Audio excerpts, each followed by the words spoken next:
Banksy is one of the best-known and most controversial artists on the contemporary scene. He has been shrouded in mystery from the start and, by either choice or necessity, has perpetuated this to the point of becoming a modern mythical figure. Banksy is ambiguous, yet deeply rooted in urban reality, speaking to worldwide problems, hypocrisies, and current events with a language that is both simple and ironic.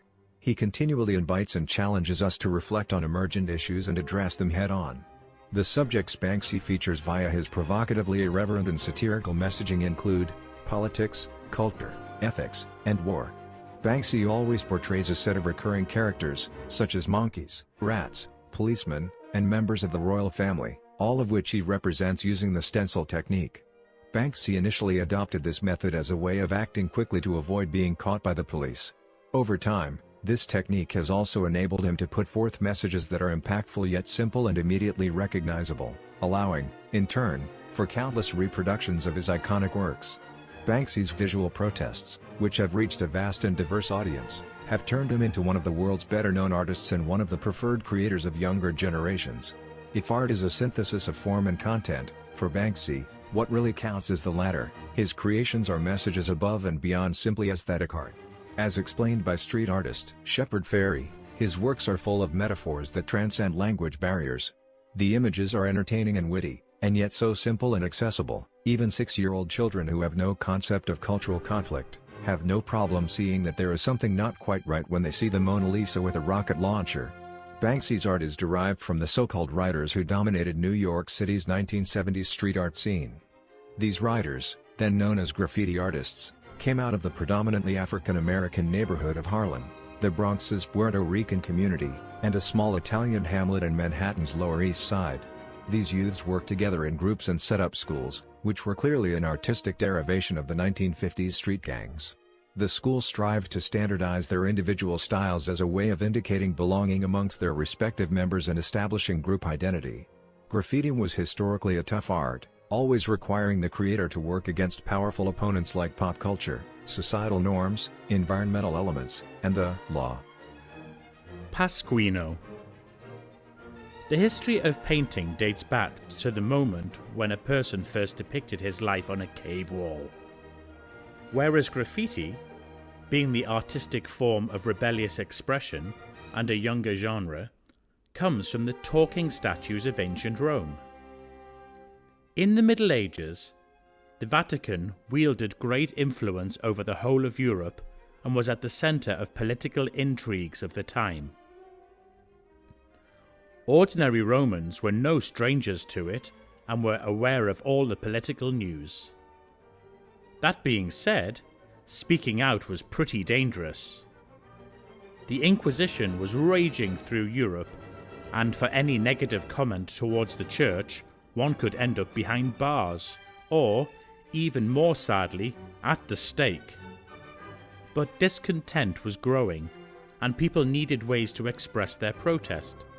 At night, on the pedestals of city statues, unknown authors would leave their messages in the form of poetic satire and caustic utterances.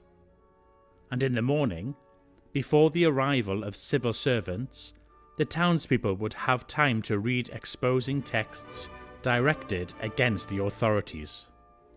Well, unsurprisingly, the messages were immediately removed or painted over. The first and most famous place for such form of protest was Il Pasquino. It has become a household name in all European languages. The Oxford Dictionary defines pasquinade as satire or lampoon originally presented in a public place. The Pasquino statue itself is of little artistic value due to its poor preservation. Most likely, it belongs to the Hellenistic period of the 3rd century BC, or alternatively, is a Roman copy of a similar work of art. Historians still argue about the plot and the characters depicted. Two main versions say that these are either the heroes of the Trojan War, either Menelaus carrying Patroclus, or Ajax with the body of Achilles. The statue was found in the 15th century when the road to Palazzo Orsini was under reconstruction. Later on, it was installed in the corner of the Palazzo Braschi, where it remains to this day. There are several assumptions about how the monument got its name. Probably, in the square not far from the statue, there lived a man who various sources believe to be either a Latin teacher or a barber, or maybe a shoemaker, or even a cook. Perhaps the statue got his name due to his remarkable resemblance to it, or maybe he was the first person to give the statue a written message. One way or another, Pasquino began to talk about popular discontent and injustice of the ruling elites. Satirical poetry was a source of concern and irritation for both the authorities and the church, since the Romans criticized the Vatican with particular enthusiasm. To stop such criticism, Pope Adrian VI was planning to throw the Pasquino statue into the Tiber River. However, he did not manage to do this due to the end of his reign. Instead, Pasquino was kept an eye on 24/7 to prevent any further acts of civil disobedience. But the inhabitants of Rome quickly found another statue as an intermediary, the god of the river Marforio at the foot of the Capitol, which became the second Roman talking statue. Later, the statues Marforio and Pasquino began to engage in ironic dialogues. For example, there was a case when statues mocked Pope Sixtus V's sister, Camilla. She came from a peasant family, but imagined herself to be a noblewoman. To Marforio's question, "Hey, Pasquino, why is your shirt so dirty? You look like a coal merchant." Pasquino replied, "What can I do? My laundry maid has become a princess." After some time, they were joined by 4 more statues in different parts of Rome. Madame Lucrezia, a huge 3-meter female statue, Abate Luigi, an unknown Roman in a magistrate's toga, Il Babbuino, a fountain depicting a sitting satyr, and Il Faccino, a water carrier, the youngest of the talking statues.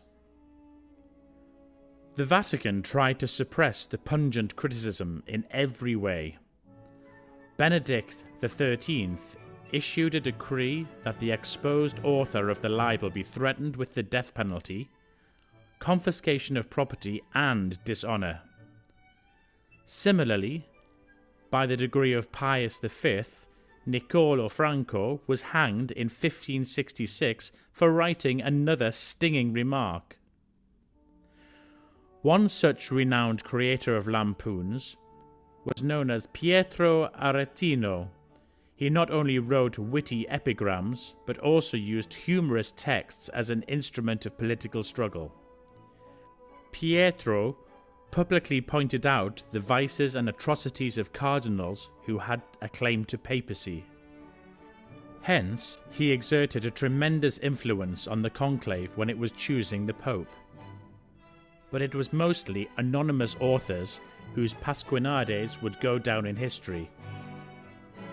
For example, the 17th century piece of satire was dedicated to Pope Urban VIII Barberini, who dismantled the dome of the Pantheon, thereby destroying the last surviving monument of antiquity. It said, "Quod non fecerunt Barbi, fecerunt Barberini," or, "What the barbarians do not do with Rome, Barberini did." It's a play on words, barbarians and Barberini. Or there was a short, witty dialogue dedicated to Napoleon, who, after the conquest of Italy, ordered to bring art valuables to Paris. Marforio: "Is it true that the French are all thieves?" Pasquino: "Not at all, but Bonaparte." Play on words, Bonaparte a great part. When, during restoration, Pasquino was covered with a protective cloth, unknown persons wrote, "You can get Pasquino out of sight, but he will never close his mouth." Despite the enormous influence on society and the political agenda, Pasquinades were never used for agitation or overthrowing ruling governments. They have always been merely the voice of the streets, exposing the imperfection and vices of our society. In 2009, the monument was restored, and now, unfortunately, it is impossible to glue your libel directly onto it. A lampoon board was set up nearby. Therefore, we believe that the very phenomenon of graffiti and street art, as an expression of social protest, originates precisely from Pasquino. Contemporary artists, including Banksy, continue the tradition of expressing discontent and drawing attention to certain issues through the creation of satirical street art, stated by Pasquino. Limited edition prints. For many years, artistic replication was achieved only by craftsmen who perfected the labour-intensive skills of etching, wood carving, and stone lithography. Now, more than 500 years after the first printing press was invented, more and more artists reproduce their work, and the integrity of art prints is no longer questioned. Whereas reproductions are simply images reproduced from a master original, whether by screen printing, laser copying, or via a copy machine at the corner store, printmaking is a true art form, wherein the artist draws or etches directly onto the surface of the printing plate from which all copies are then made. The plate is created by hand, inked by hand, and the prints are individually pulled by hand. Prints made by this method are considered by many to be original, as there are no two alike. An artist's studio. It's quite hard to make an exhibition about an artist who is not known by anyone. As a rule, an exhibition starts with a biography of an artist. Then you have his possessions that can tell you something about what kind of a person he is, what excites or worries him, and what his everyday life is like. This won't work with Banksy because no one knows who he is. There are a lot of rumours about it, and a few times there were even news that someone took his photo or that journalists found out his identity. But the truth is, so far he manages to remain incognito. That's why, when we had to introduce Banksy to you, we thought that the only thing that we could actually show you is his studio, where he gave an interview in the film Exit Through the Gift Shop. Consumption. One of the most common themes in Banksy's art is anti-consumerism. True life values are replaced by a massive flow of marketing information being poured onto us from everywhere. And sometimes it gets really scary because a lot of what surrounds us is not real at all. Many things, events, and holidays which play integral roles in our lives are invented by marketers in order to solve certain economic problems. The capitalist system urges us to fill the subjective feeling of inner emptiness and loneliness with buying more and more things all the time. To drive a newer car, to live in a bigger house, to follow fashion and constantly change our clothes. In the end, we lose our freedom.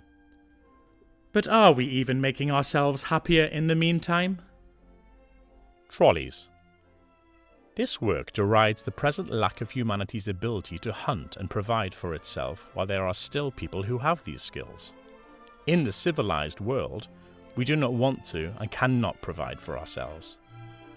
Banksy's trolleys, or trolley hunters, were originally released to accompany Banksy's barely legal exhibition in 2006. The first generation of trolleys was unsigned and published in 500 copies. There are a limited number of signed prints from the edition for the exhibition in Los Angeles, but they were not released for public sale. The edition from Los Angeles is slightly different from the later release of trolleys for the UK. The most notable difference is that the paper on which the trolleys were printed was cream in colour, and the hunter had a different kind of spear in his hand. At the end of 2007, the British edition of Trolleys was released in 3 different formats: an edition of 750 signed coloured prints, 500 unsigned white prints, and 150 signed white prints. The last edition of Trolleys, and the rarest, was released during the street art show Santa's Ghetto in Bethlehem in December 2007. Available only for those who visited the temporary exhibition, it was a signed edition of 28 prints. By the way, just recently, on June 10th, one of these prints was stolen from the Banksy exhibition in Toronto in Canada. The thief entered the exhibition and removed the painting. It was recorded on cameras, the video went viral around the world in a matter of hours, but as of today, the thief has not been caught. Barcode. We can't do anything to change the world until capitalism crumbles. In the meantime, we should all go shopping to console ourselves. Barcode is one of the iconic works of Banksy.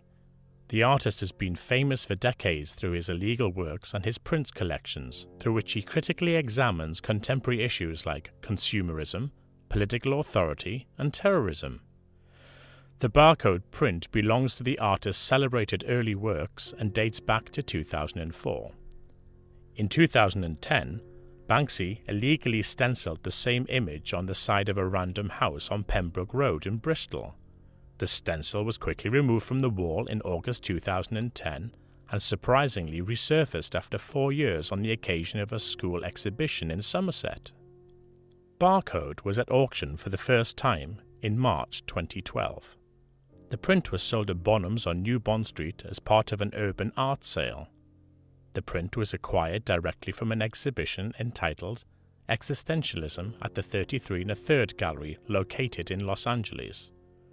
The artwork was estimated £60,000 to £80,000 and was finally sold for £75,650 for its first time at auction.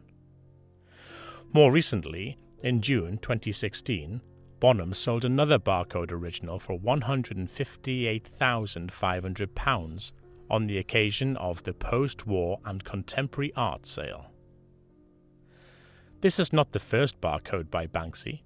Before that, there was the back of a shark emerging from the waves of a Barcode. Now we see a predator again. This is not an accident. We all hunt for goods, and the producers of goods hunt us. The story is old, like the Barcode itself. Most likely, Banksy is not the first one who decided to toy with it. Even before moving to London in 1999 to 2000, the artist used a Barcode as a symbol of the consumer society on the walls in Bristol. The story of this particular work on the wall is a very curious one. It was cut from the wall as soon as it appeared in Bristol in 2010, and only 4 years later they decided to put it up for auction. Before that, the part of the wall lay under the bed. Barcode appeared in our life in the 1970s and since then has been successfully carrying out its function, helping a consumer to spend money quickly on purchases. A universal image for criticism and jokes about the consumer society, Barcode is a one-colour stencil print depicting a leopard, which comes to the front of the composition, leaving behind a cage on the wheels. There are a lot of interpretations of the work, from the animal protection to the consumerism. The leopard got out through the bended bars of the Barcode and moves forward, leaving behind itself a symbol of consumer society. That is the first interpretation. The uniqueness of combinations of Barcode and leopard spots, there are no two identical animals, is obvious. But leopard spots are a credit to nature, and the code strips are the triumph of technology. That is the second one. There can also be an association with freedom and brightness of life in the image of a wild cat and the conformism of the society in the symbol of a barcode. That is the third one. The most recognized interpretation is Banksy's protest against the commercialization of animals, closing them in zoos for fun. It is the fourth, but far from the last. Should we be afraid of this predator that escaped the consumer cell? Or is this animal a reflection of a rare kind of people who have been freed from the cult of consumption? Banksy gives you the right of interpretation to the spectator and offers you to decide. Toxic Mary. Banksy's Toxic Mary is one of his early street works and first appeared as a painting in the clandestinely erected exhibition Turf War in the East London area of Dalston in 2003. Later in the same year, Banksy created a limited edition screen print of the piece. Toxic Mary is a bold alteration of one of the most important symbols in religious iconographic art, Madonna and the Christ Child. In Toxic Mary, Banksy depicts Madonna and the Child in a style that is reminiscent of Italian Renaissance art, yet he satirizes their relationship as well as that between religious authority and the layperson. Madonna feeds poisonous formula to the infant, calling into question whether religion offers true safety to its followers. Many individuals believe religion has disproportionately caused more harm, sparked more wars, caused more deaths, and fostered more cultural intolerance than it has done good. This print is one of only 2 images Banksy has made which reflect religious themes, the other being Christ with shopping bags. Sale ends. For every art movement in the past century, there has been one seminal exhibition, one show that has opened the floodgates of interest from critics, collectors, and copycats alike. For pop art, it was the American Supermarket Show. For contemporary installation art, it was the Young British Artist Shows. For graffiti and street art, it was Banksy's Barely Legal Show. It was the 2006 exhibition in a Los Angeles warehouse that turned the art world on its ear almost instantaneously. The Sale Ends Today print was one of a set of 6 prints created by Banksy for the Barely Legal Show. 5 of these prints are presented in our collection: Sale Ends, Trolleys, Grannies, Festival, Morons and Applause. In July 2006, Banksy approached respected Los Angeles printmaker Richard Duardo of Modern Multiples about creating new original works for his September exhibition. Duardo had been recommended to Banksy by fellow street artist Shepard Fairey. Banksy placed the order and disappeared until 10 days prior to the exhibition opening. Then he flew into LA with his artworks ready for reproduction. Editions of 100 prints were created for the opening of the exhibition, signed by Banksy and embossed with the insignia of pictures on walls. Originally, a 7th piece depicting an aristocrat being hit in the face with a pie was also slated to be produced, but the print was dropped due to time constraints and the print's complex colour layers. Sale Ends Today is saturated with biting humour. The image shows black and white stenciled figures resembling women in biblical scenes from the 16th and 17th century paintings. What they prostrate in front of, however, is no biblical saviour. It is a bright red sign that reads, in urgent white letters, "Sale Ends Today." Banksy mocks the culture of consumerism that has grown to a near-holy status in so many developed societies. Simon Munnery. There are not many people who are lucky enough to get in touch with Banksy directly. Everyone's heard of Steve Lazaridis, who for many years has been Banksy's photographer, manager and friend. The second closest person to Banksy is likely to be Simon Munnery, a British comedian whose name is the first on the list of acknowledgements in Banksy's book wall, and peace. In some interviews, Simon says that he has never seen Banksy and that the artist himself sometimes calls him on the phone and asks him to write a thing or two. In another interview, Simon said that some guy had been visiting his shows at the club and one day revealed that he was Banksy. However, all this does not really matter. The main thing is that their collaboration was ironic, artistic, and that it brought value. Simon contributed to the script for Exit Through the Gift Shop and spoke to the press on Banksy's behalf during Barely Legal.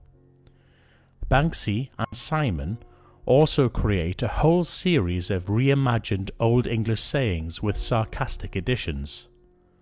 Simon wrote them, whereas Banksy stylized the pages torn from an old book.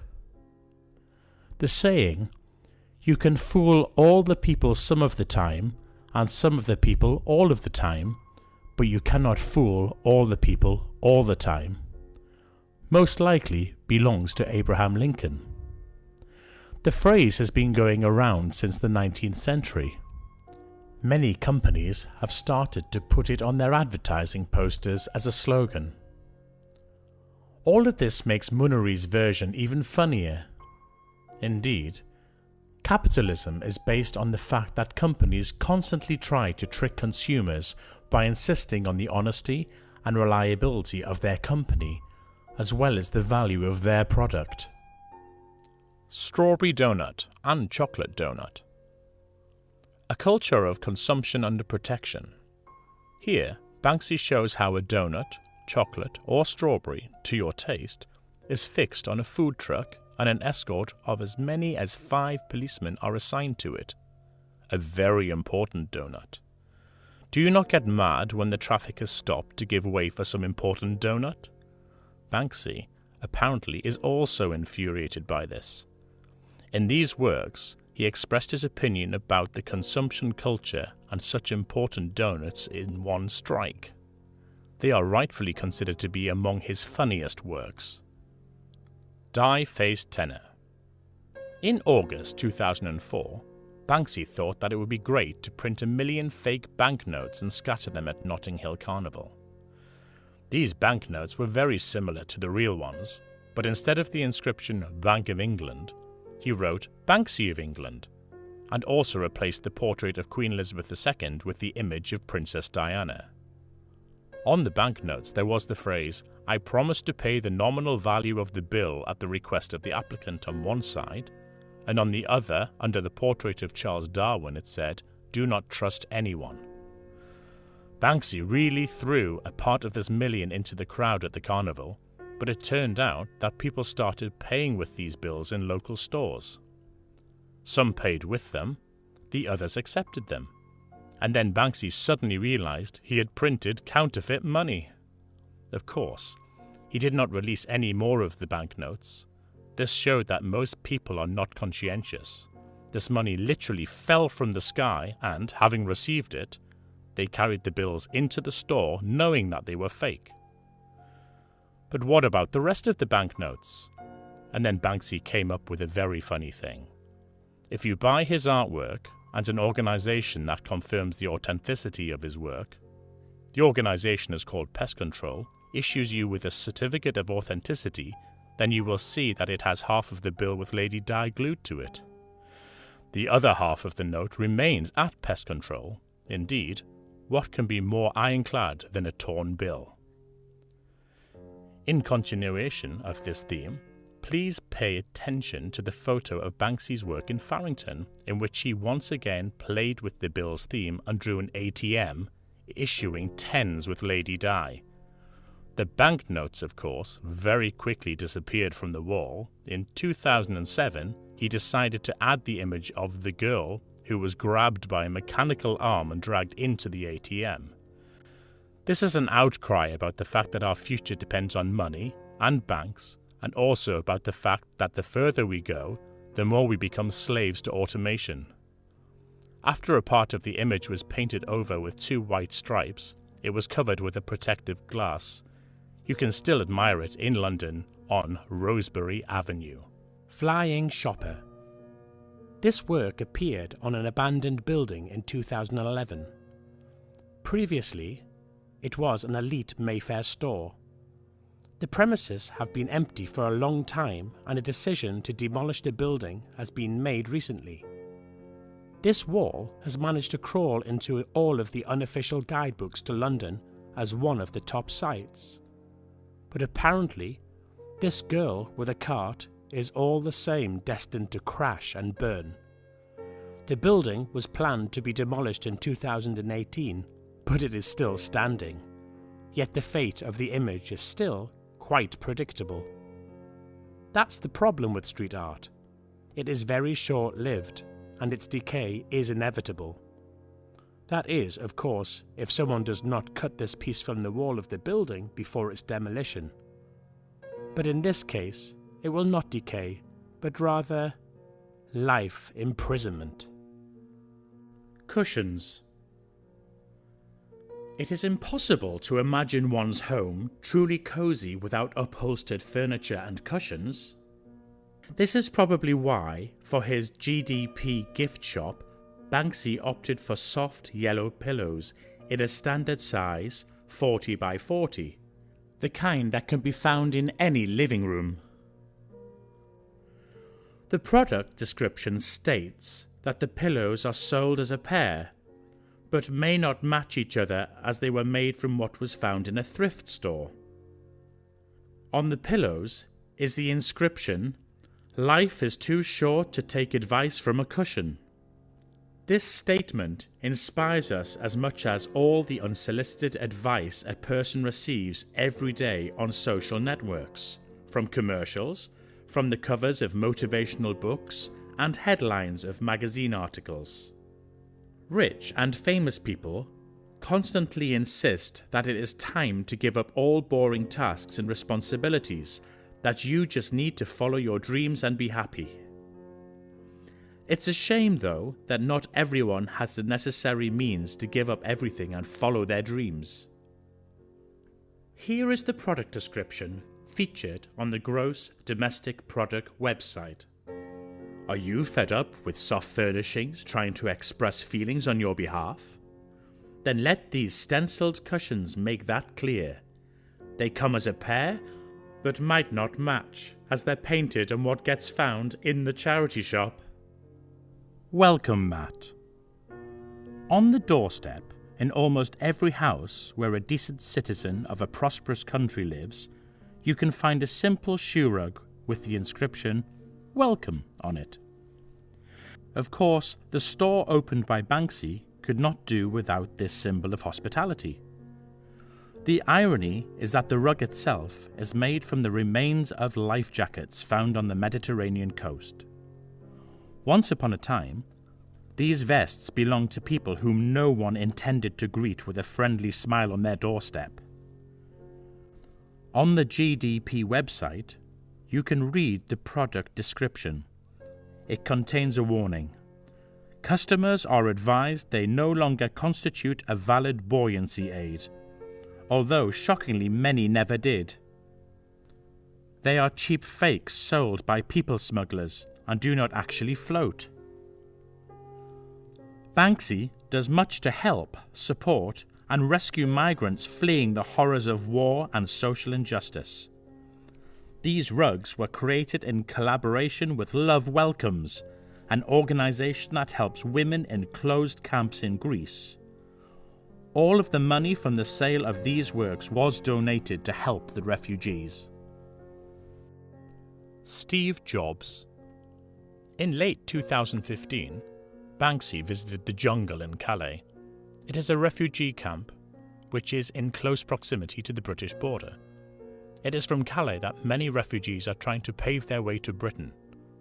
One of the works that Banksy did around the camp is the image of Apple founder Steve Jobs as a Syrian refugee in his signature turtleneck with a large black garbage bag over his shoulder and with an Apple computer. Through this, the artist spoke about the current migration crisis in Europe. This is also a clear allusion to Steve Jobs, who was the son of a Syrian migrant who moved to the United States after World War II. Banksy rarely makes statements about his work, but he said about this one, "We're often led to believe migration is a drain of the country's resources, but Steve Jobs was the son of a Syrian migrant. Apple is the world's most profitable company. It pays over $7 billion a year in taxes, and it only exists because they allowed in a young man from Homs. Indeed, the father of Steve Jobs, Abdul Fattah John Jandali, was born in Homs, a city in Syria, which is now almost completely destroyed by the war, and moved to America to study. There he met his future wife, Juan Schiebel, and in 1955, they gave up Steve, their first child, for adoption in San Francisco. Graffiti of Steve Jobs is just one of the series of works created by the artist to draw attention to the problem of Syrian refugees in Calais and other camps. These works appear in other places as well. For instance, in the French port city, there is a parody version of Theodore Géricault's famous The Raft of the Medusa, with a luxury yacht and a boat full of refugees, and an image of a child holding a telescope with a vulture standing on it. In another place, there is a message, "Maybe this whole situation will just sort itself out," in red letters, which stands out against the background of a gloomy wall. Early Learning Counting Set. Banksy created this counting toy for his youngest buyers. The toy was displayed in the window of the official Banksy gift shop, GDP, in 2019. The sculptural group consists of a toy car and wooden figures of people dressed in the uniforms of various professions, who watch with regret as a young couple loads their child into the truck. In travel raincoats, with backpacks and suitcases, these people no longer have a profession. Migration devalues and depersonalizes people in the eyes of society. A person loses his name, education, profession, and his history. By saving their children from the horrors of war, people become just a number in statistics. Banksy invites children to reflect upon the not-so-childish topic of migration, counting how many figurines can fit in the old battered truck. On the store's website, you can find the following product description. Engage all your child's learning muscles with this fun counting game. See how many figures they can fit in a truck while it makes a quick stop. Wipe clean finish. Contains small parts unsuitable for under 12s. Proceeds from the sale of this item are used to support migrant rescue missions in the Mediterranean. Italian courts have ruled this illegal, so customers are advised the purchase of this item could constitute a criminal offence. Goldfish. This plot was originally part of the composition of one of Banksy's works under the bridge near the Transport Police in London at the time of rivalry between Banksy and King Robbo. And in 2019, according to this story, Banksy created a sculptural group in the amount of 15 copies for sale in his store, Gross Domestic Product. The sculpture is accompanied by an ironic inscription saying, "Goldfish, are you the kind of person who likes their pets to come inert and table-mounted? Then this is the product for you. The futile pursuit of the unattainable, cast in high-quality resin, requires no pump or filters, but includes a decorative pot of fish food. Two aquarium fish dream of freedom. One has already jumped towards her dream, while the other is simply watching it. But neither of them can distinguish reality from a two-dimensional image, and, as we can see, the beautiful picture ahead is just an illusion, and the pursuit of it will prove to be nothing but futile." Likewise, people are often captivated by their desires and strive for the luxury of a golden frame. inside which there is only a beautiful picture and nothing else. Winnie the Pooh. Banksy's interpretation of the well-known and beloved teddy bear was first drawn on a wall in Bristol in 1999. Banksy later released a series of canvases for sale at the Santa's Ghetto Christmas Market in 2003. 10 years later, in 2013, on the 13th day of his art residence in New York, Banksy was selling original signed works of Winnie in Central Park for only $60 apiece. At the time, many did not believe in the authenticity of Banksy's work and fell into the trap of their stinginess. Using this familiar image, Banksy again reflects on the clash of good and naive ideas with the realities of the capitalist world. The bear's paw got into a trap, and Winnie's famous pot of honey is actually filled with coins spilling on the ground. Tesco petrol bomb. In May 2011, after a series of protests against the opening of Tesco Express supermarkets in his native Bristol, Banksy created a series of posters depicting a bottle of incendiary mixture, Value of Tesco. In the Stokes Croft area, in Bristol it's called the People's Republic, there were clashes with the use of violence between the police and demonstrators. Residents were against flooding their area with mass-market goods. They did not want local traders who passed their craft from generation to generation to go out of business because of the emergence of such a strong competitor. Small business and local farmers, under the pressure of retail giants, were forced to cut prices for products at the expense of product quality. Banksy took a side of the local producers. Some, by the way, believe that he is from a farm family. When the supermarket was finally opened, the crowd destroyed it. Many people were arrested during the riots. Banksy made this poster and started selling it in a Bristol anarchist bookstore at the price of £5 per piece. All the proceeds went to the legal assistance of the detainees. The image of a bottle was then used by Banksy in a number of works in the pop art style and was reproduced in a traditional way for this genre in a different colour scheme. Very Little Helps. The Banksy graffiti print, Very Little Helps, was originally a street art piece stencilled on the side of a pharmacy in North London in 2008. In the same year, Banksy reproduced a mirror image of the composition in 299 limited edition signed prints. Very Little Helps is set on a sky blue background and portrays 3 children surrounding a flagpole. One child raises a Tesco grocery store plastic bag up the flagpole, while the other 2 pledge their consumer allegiance. This witty and politically charged artwork is a satire on commercialism, which is a common theme for Banksy. Tesco is one of the top 5 retailers worldwide. As a retail monopoly, it poses a significant risk to smaller businesses. Because of large-scale retail control, the public has fewer options from which to choose, thereby limiting consumer freedom. Every Little Helps is Tesco's commercial slogan. Banksy changed it to Very Little Helps, giving the phrase a totally different meaning. The children in the image display expressions that suggest a steadfast, blind obedience as they look upward toward the Tesco brand. Morons. On February the 21st, 2007, in the auction at Sotheby's House, 3 of Banksy's works were sold at unimaginable prices for those times. Bombing Middle England was sold for £102,000.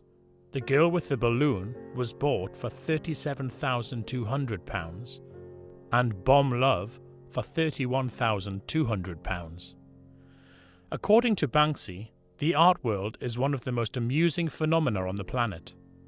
By the second day of the auction, the artist decided to create a work on the subject. You can see the auction and the crowd, which eagerly fights for the canvas that says, "I can't believe you morons actually buy this shit." The artist placed this phrase in a gold frame and put it in front of the auction participants. It is assumed that the crowd is ready to part with a huge sum of money in order to acquire this work. I would never have thought. It seems to me that the work speaks for itself.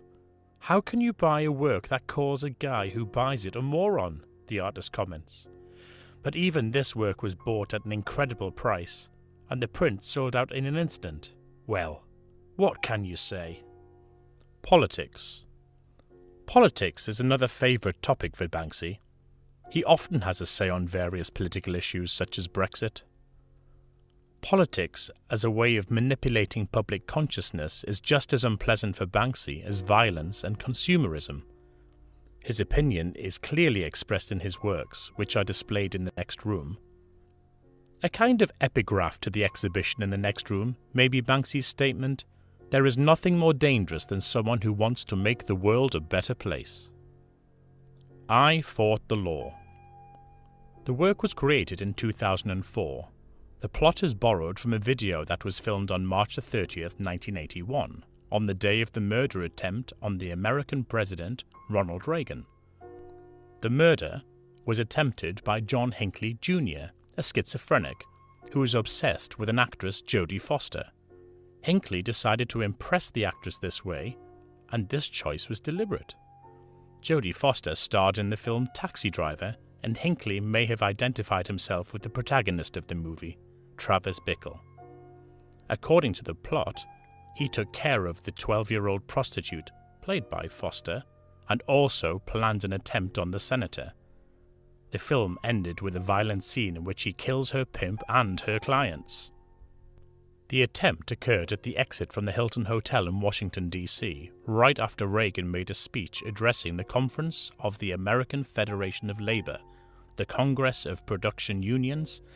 As a result of the attempt, 5 people were injured, including the president himself. The bullet ricocheted from the car and hit Reagan in the chest.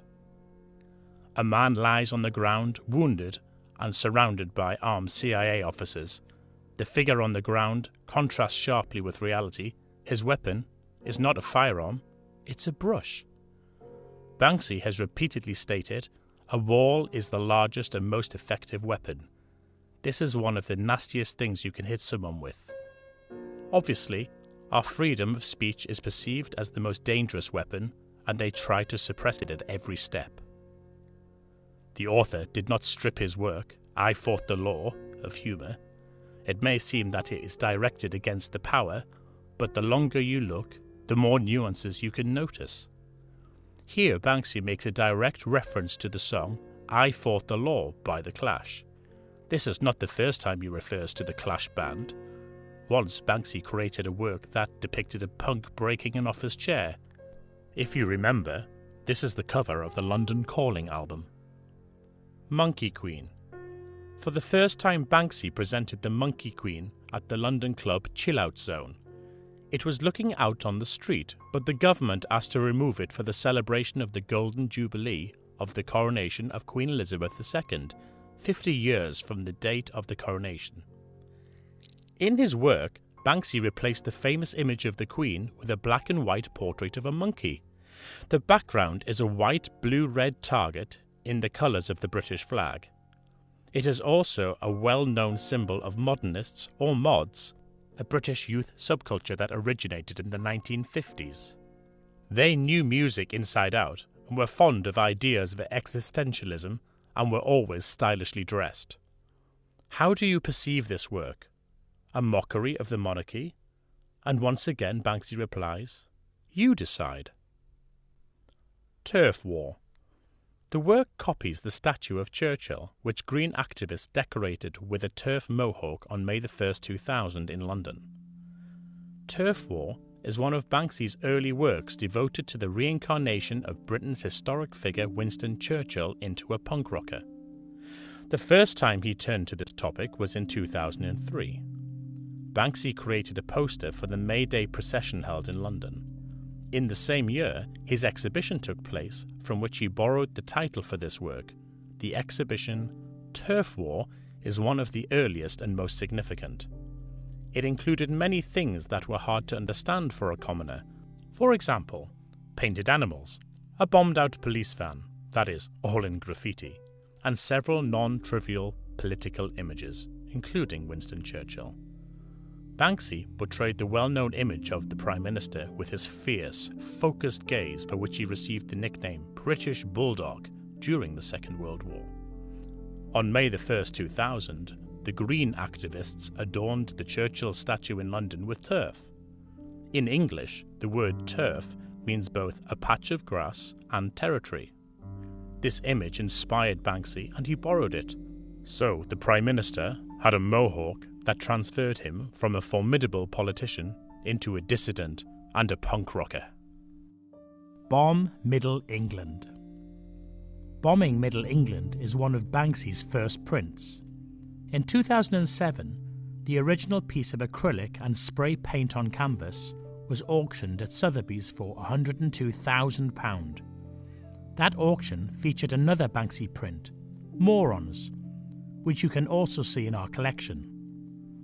Bomb Middle England depicts three middle-aged women playing a game of boules on a bright green lawn, which is the only colour featured in this piece. Upon closer inspection, one can see that the boules are actually lit fuse bombs. The meaning of this composition, as with all of Banksy's art, is up for debate. Perhaps it is a critique of the predictable structure that seems to define English middle-class culture, or perhaps it is a commentary on the UK's upper class who are largely protected from the brutal realities of war, destruction and poverty. Queen Vic. Queen Vic is an early Banksy artwork printed by Pictures on Walls in 2003. It was displayed the same year in a group show at the Vanina Holosek Gallery in New York City. This irreverent stencil image depicts Queen Victoria, England's monarch from 1837 until her death in 1901, as a lesbian engaged in a vulgar sexual act known as queening.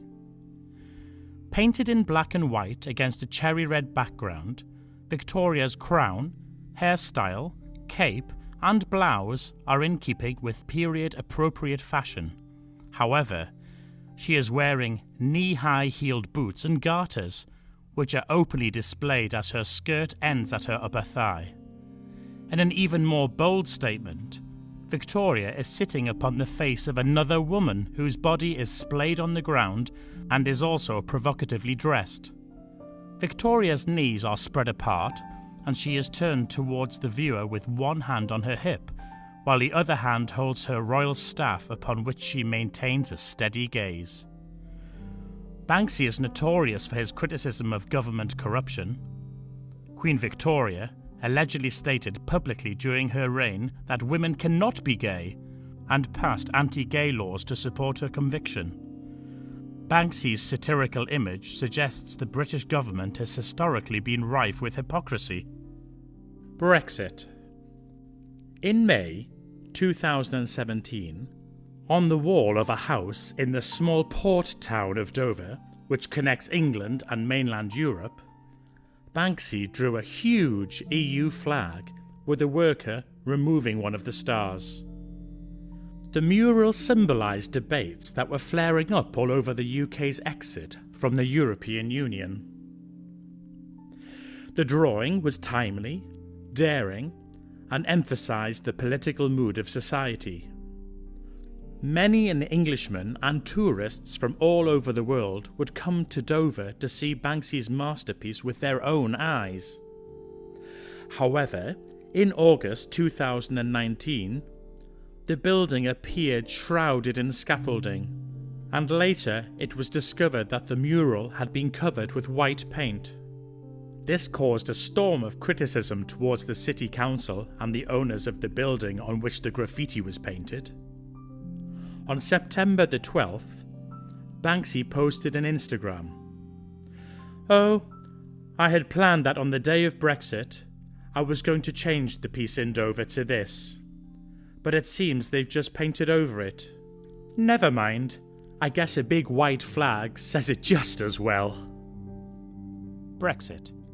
In 2017, a new creation of Banksy appeared in the English coastal city of Dover, a major transport hub for ferries operating the routes to France, in particular to the Calais port.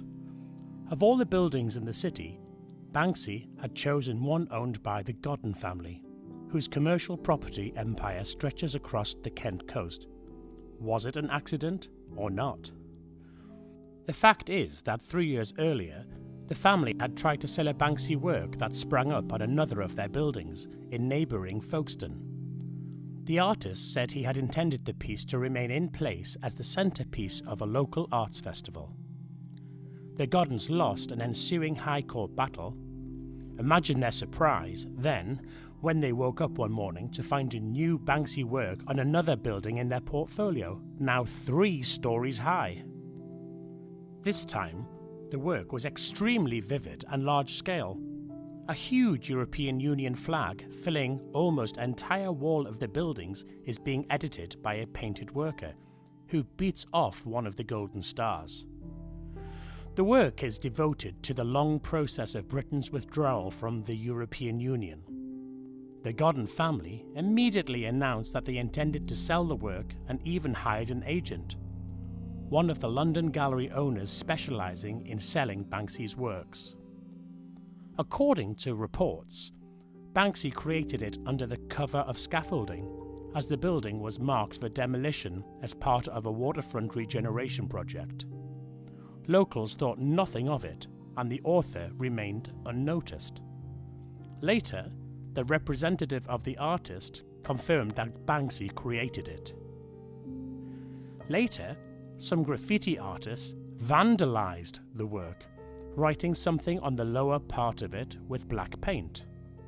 After that, Dover District Council took the work into his protection and set up round-the-clock surveillance of the wall. Quite ironic, don't you think? In 2019, the artwork was painted over by the owner of the building. As for now, the only place to view this work is Banksy's Instagram. It shows how the work would have looked like after Brexit if it hadn't been painted over. Who in this case is more of a vandal? Banksy painting on somebody's wall, or the building owners destroying one of the iconic art pieces? What do you think? Rude copper. The rude copper is one of the works with all the right symbols made on paper. Banksy released it on 250 copies in 2002 and finished several drawings by hand. You can see one of these works in front of you. Banksy signed it with his own hand and gave it as a present to the guy who was the prototype of the copper depicted in the painting. In this work, the author openly declares his opinion on the representatives of the law and order. Later, these images would acquire satirical nature. But this one is quite simple. The policeman grabs the viewer's attention with an uncomplicated gesture of his middle finger. How do you like that? Perhaps the copper addresses this gesture not to you, but to the authorities, since the symbol of anarchy is seen behind his back. Or it might be another reminder to people that the authorities are rarely friendly and they should not be trusted. Or maybe you just annoyed him and he tells you to get lost. You decide. Police Kids.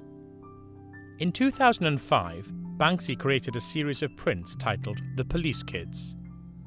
This work could be purchased at the Santa's Ghetto 05 fair. Children resembling high school students are having fun jumping over a puddle. Everything says that their life is easy and carefree, except for one thing.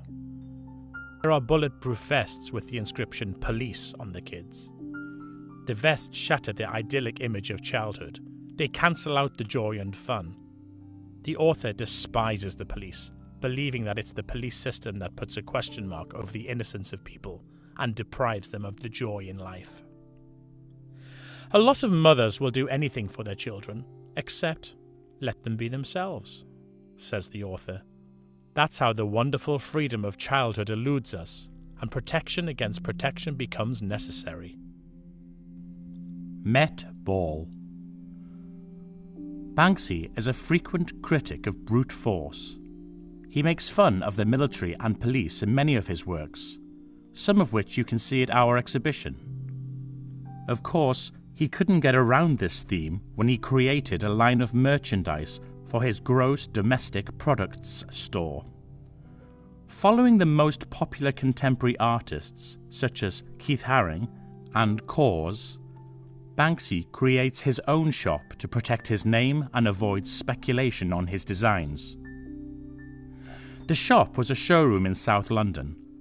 It was only operational for a few weeks, but its doors were closed to the general public, and all an art lover could do was to watch through the window.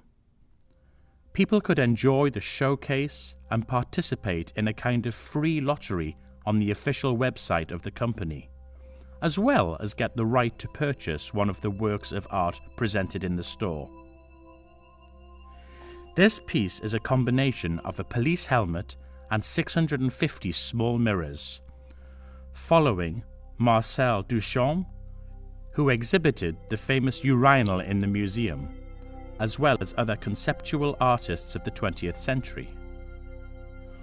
Banksy creates a ready-made work of art from available objects, complementing it in his own way and attaching his signature to the object. The artist continues to blur the line between high and low art and juxtaposes the complex language of gallery critics with the artistic expression that everyone understands. Thus, the very title of the work already contains an irony. Met Ball can be interpreted not only as a metal ball, but also as an invitation to a ball by the London Police, MET being an acronym for the Metropolitan Police Service. This lighting system, coming with a chain and motor built into the helmet, was released in the amount of 50 copies. Smoke machine wasn't included. Smiling copper and flying copper. Flying copper, or smiling copper, is an early iconic image invented by Banksy. The artist worked on these images in a variety of techniques. You are looking at the officer in full uniform with angel wings on his back and a good-natured smile. He looks quite friendly, but he is holding a machine gun in his hands. The image of a smiley face is associated with acid culture, the peak of which in England was at the end of the 80s and early 90s. In this work, you cannot see the real face of the officer, but his smile immediately hints on the subversive activity, and the hero will be utterly happy to carry out such a task. According to Banksy, in modern society, police violence directed at civilians becoming more common and systemic. Banksy is warning us, do not trust anyone and treat the adepts of the authority and power with skepticism. You never know when an assault rifle will get used. Snorting copper.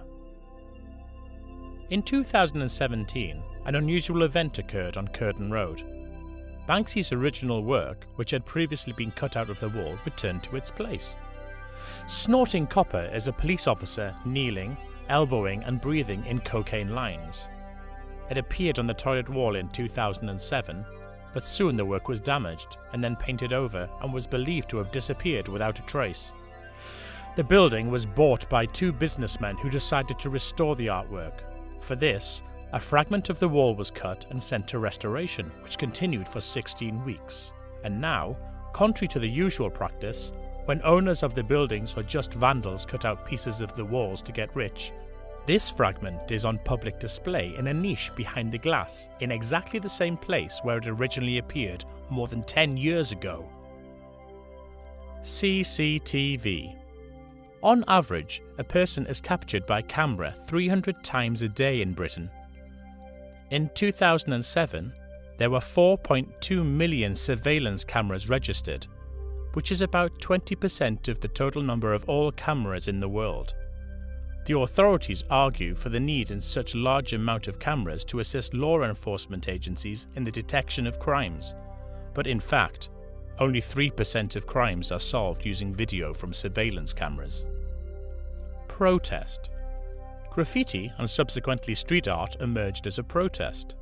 Therefore, almost all works of Banksy are, in fact, his protest against some of the dogmas or way of life that exists in the society.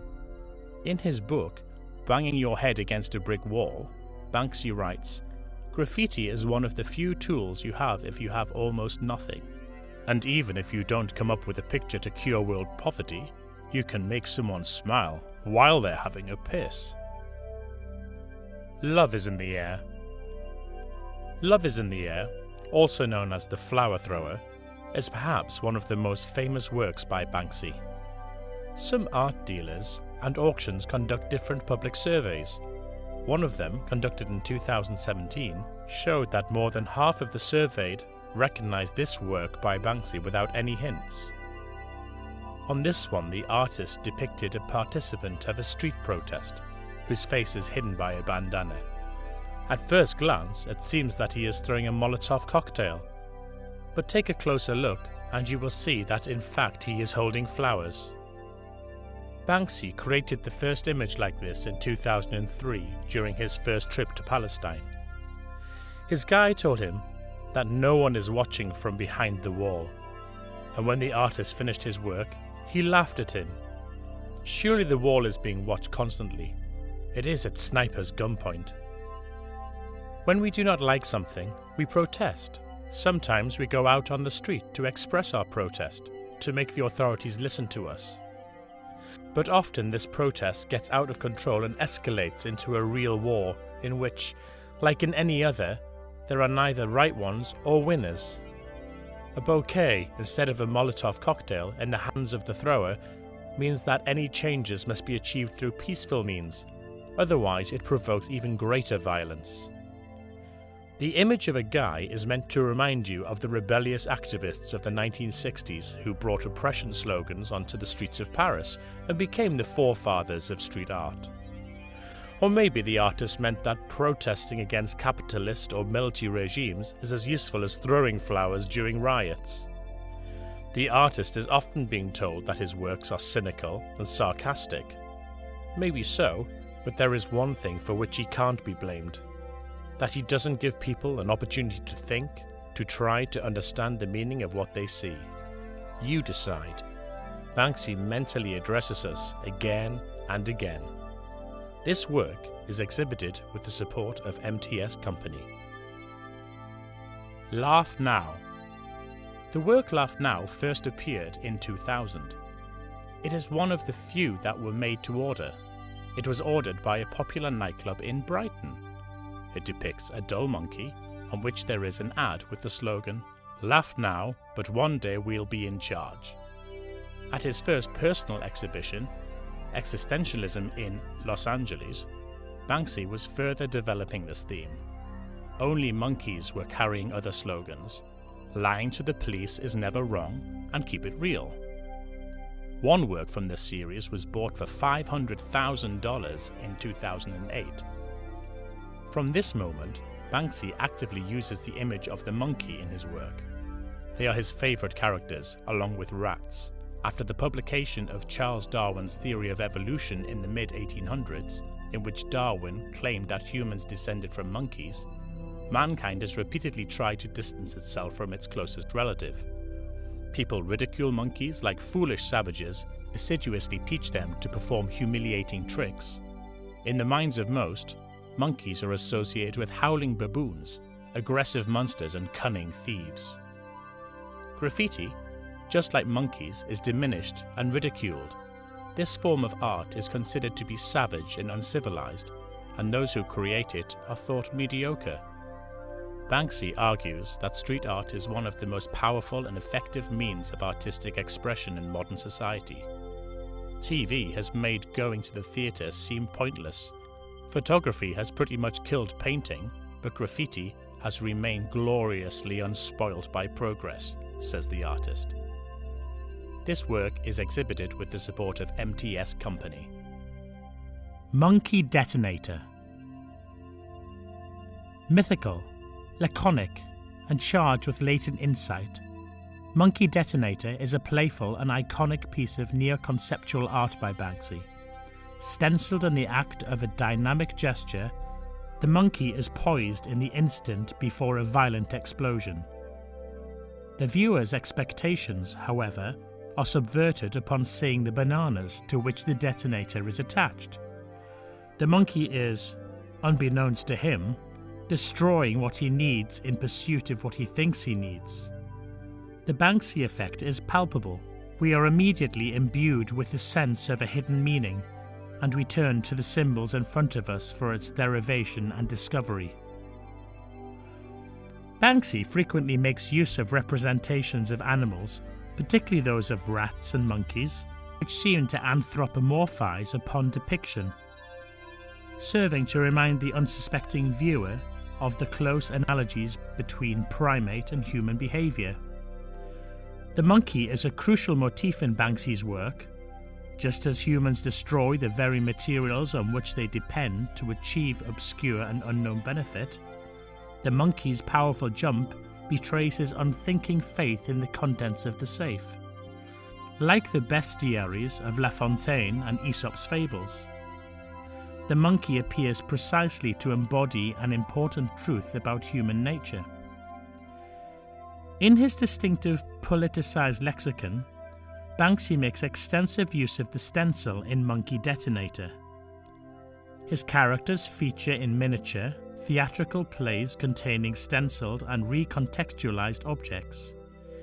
In an artistic protest that trivializes and mocks late capitalist greed, the potent explosive TNT in the present work is replaced by an innocuous bunch of bananas.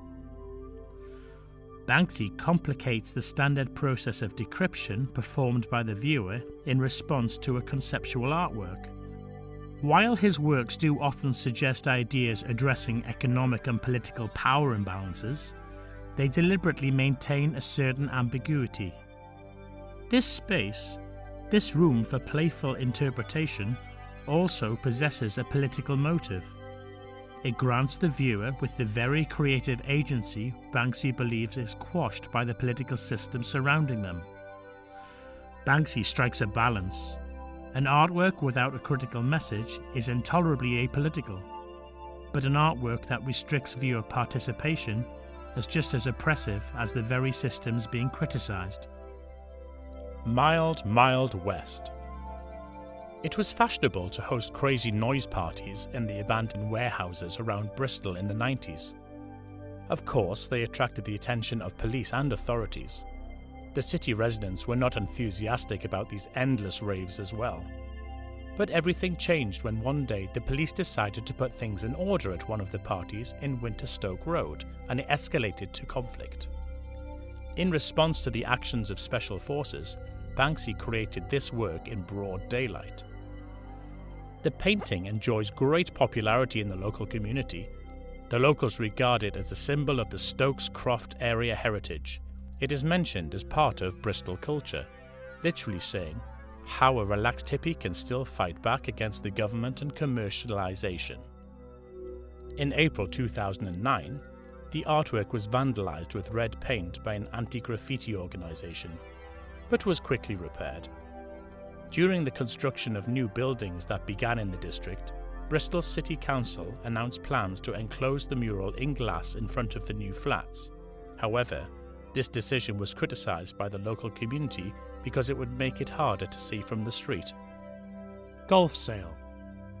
Formatted in traditional black and white, this striking image replicates Banksy's early work in the streets of Bristol, UK.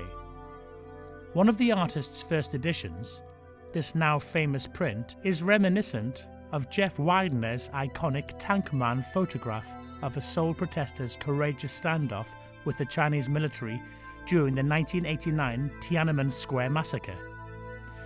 Banksy recreates this powerful scene in the Golf Sale, which has become a symbol of non-violent intervention through the use of the artist's hallmark satire, provoking questions such as, is the poster that is being held by the image's hero, which reads Golf Sale, suggesting the sale of golf equipment can stop tanks, or that fighting a protest with tanks is as effective as shooting at the enemy with golf balls?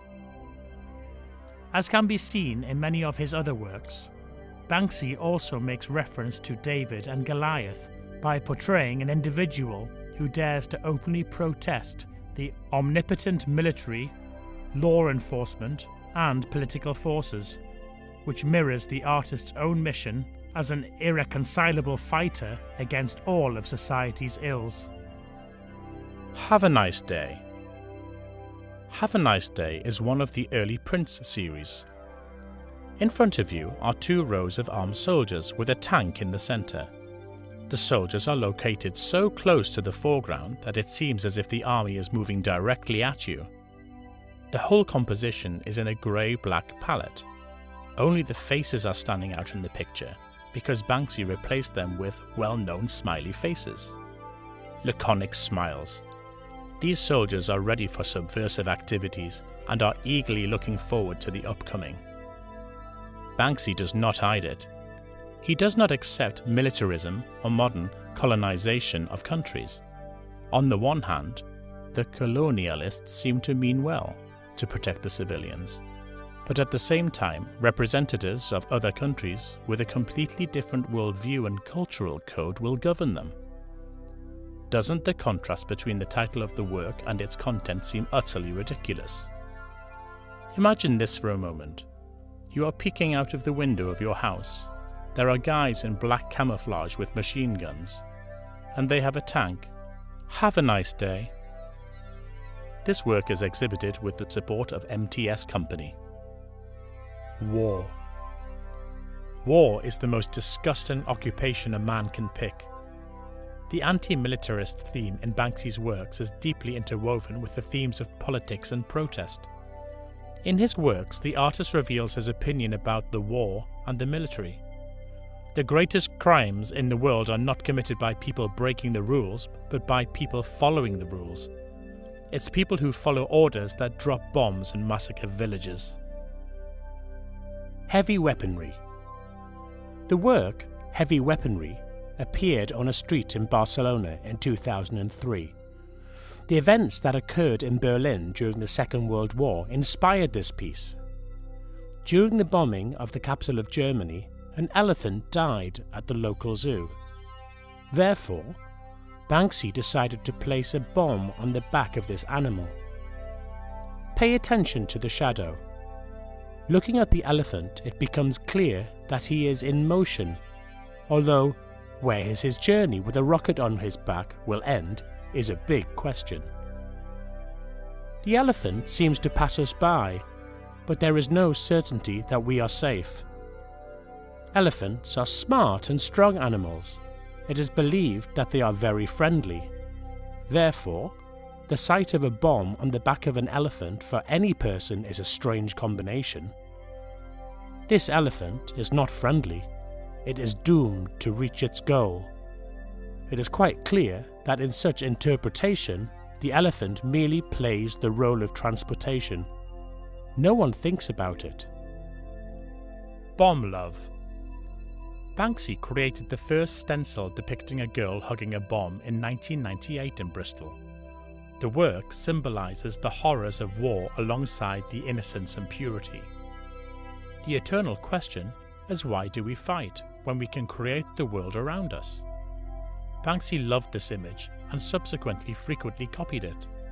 The author says, "Love is above war. The girl hugs a huge bomb like she would a teddy bear, and her loving arms can disarm the most powerful explosive device. So, the war has no power and only positive. Right actions can bring victory." Looking at this stencil, you can reflect on the real nature of the war. Every time people fall for exhortations of the authorities, for the promises of freedom and democracy, but in reality, the motivators of war are always the same: greed and thirst for power. There is nothing more dangerous than someone who wants to make the world a better place. Happy Choppers.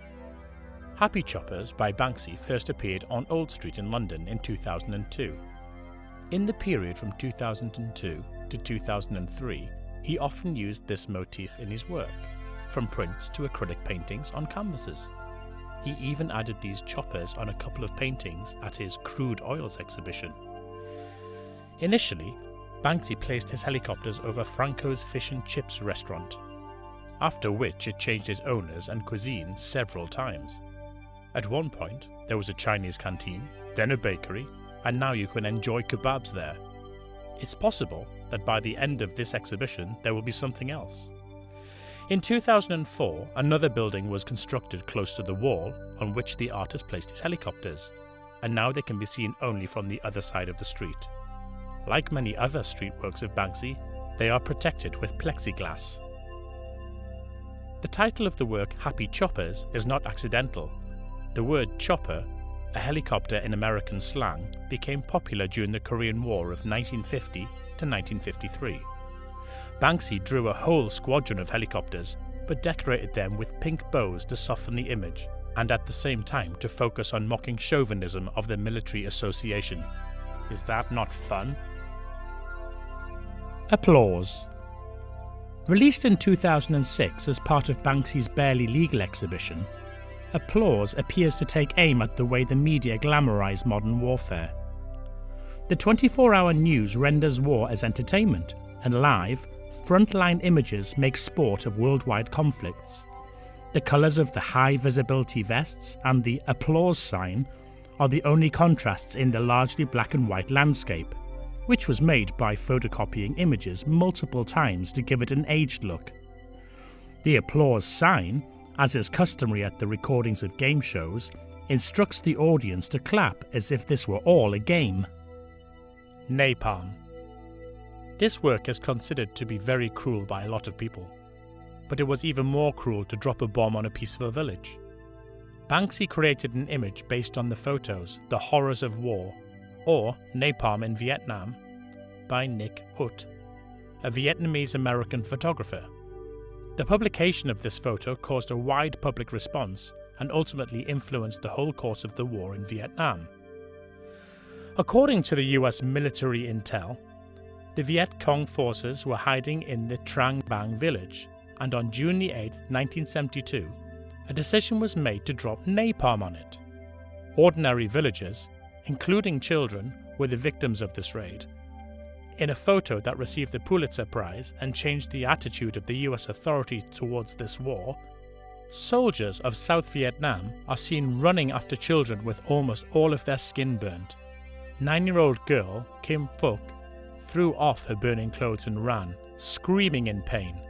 Nick Ut brought her and other children to hospital. Kim survived, but had to go through 17 surgeries.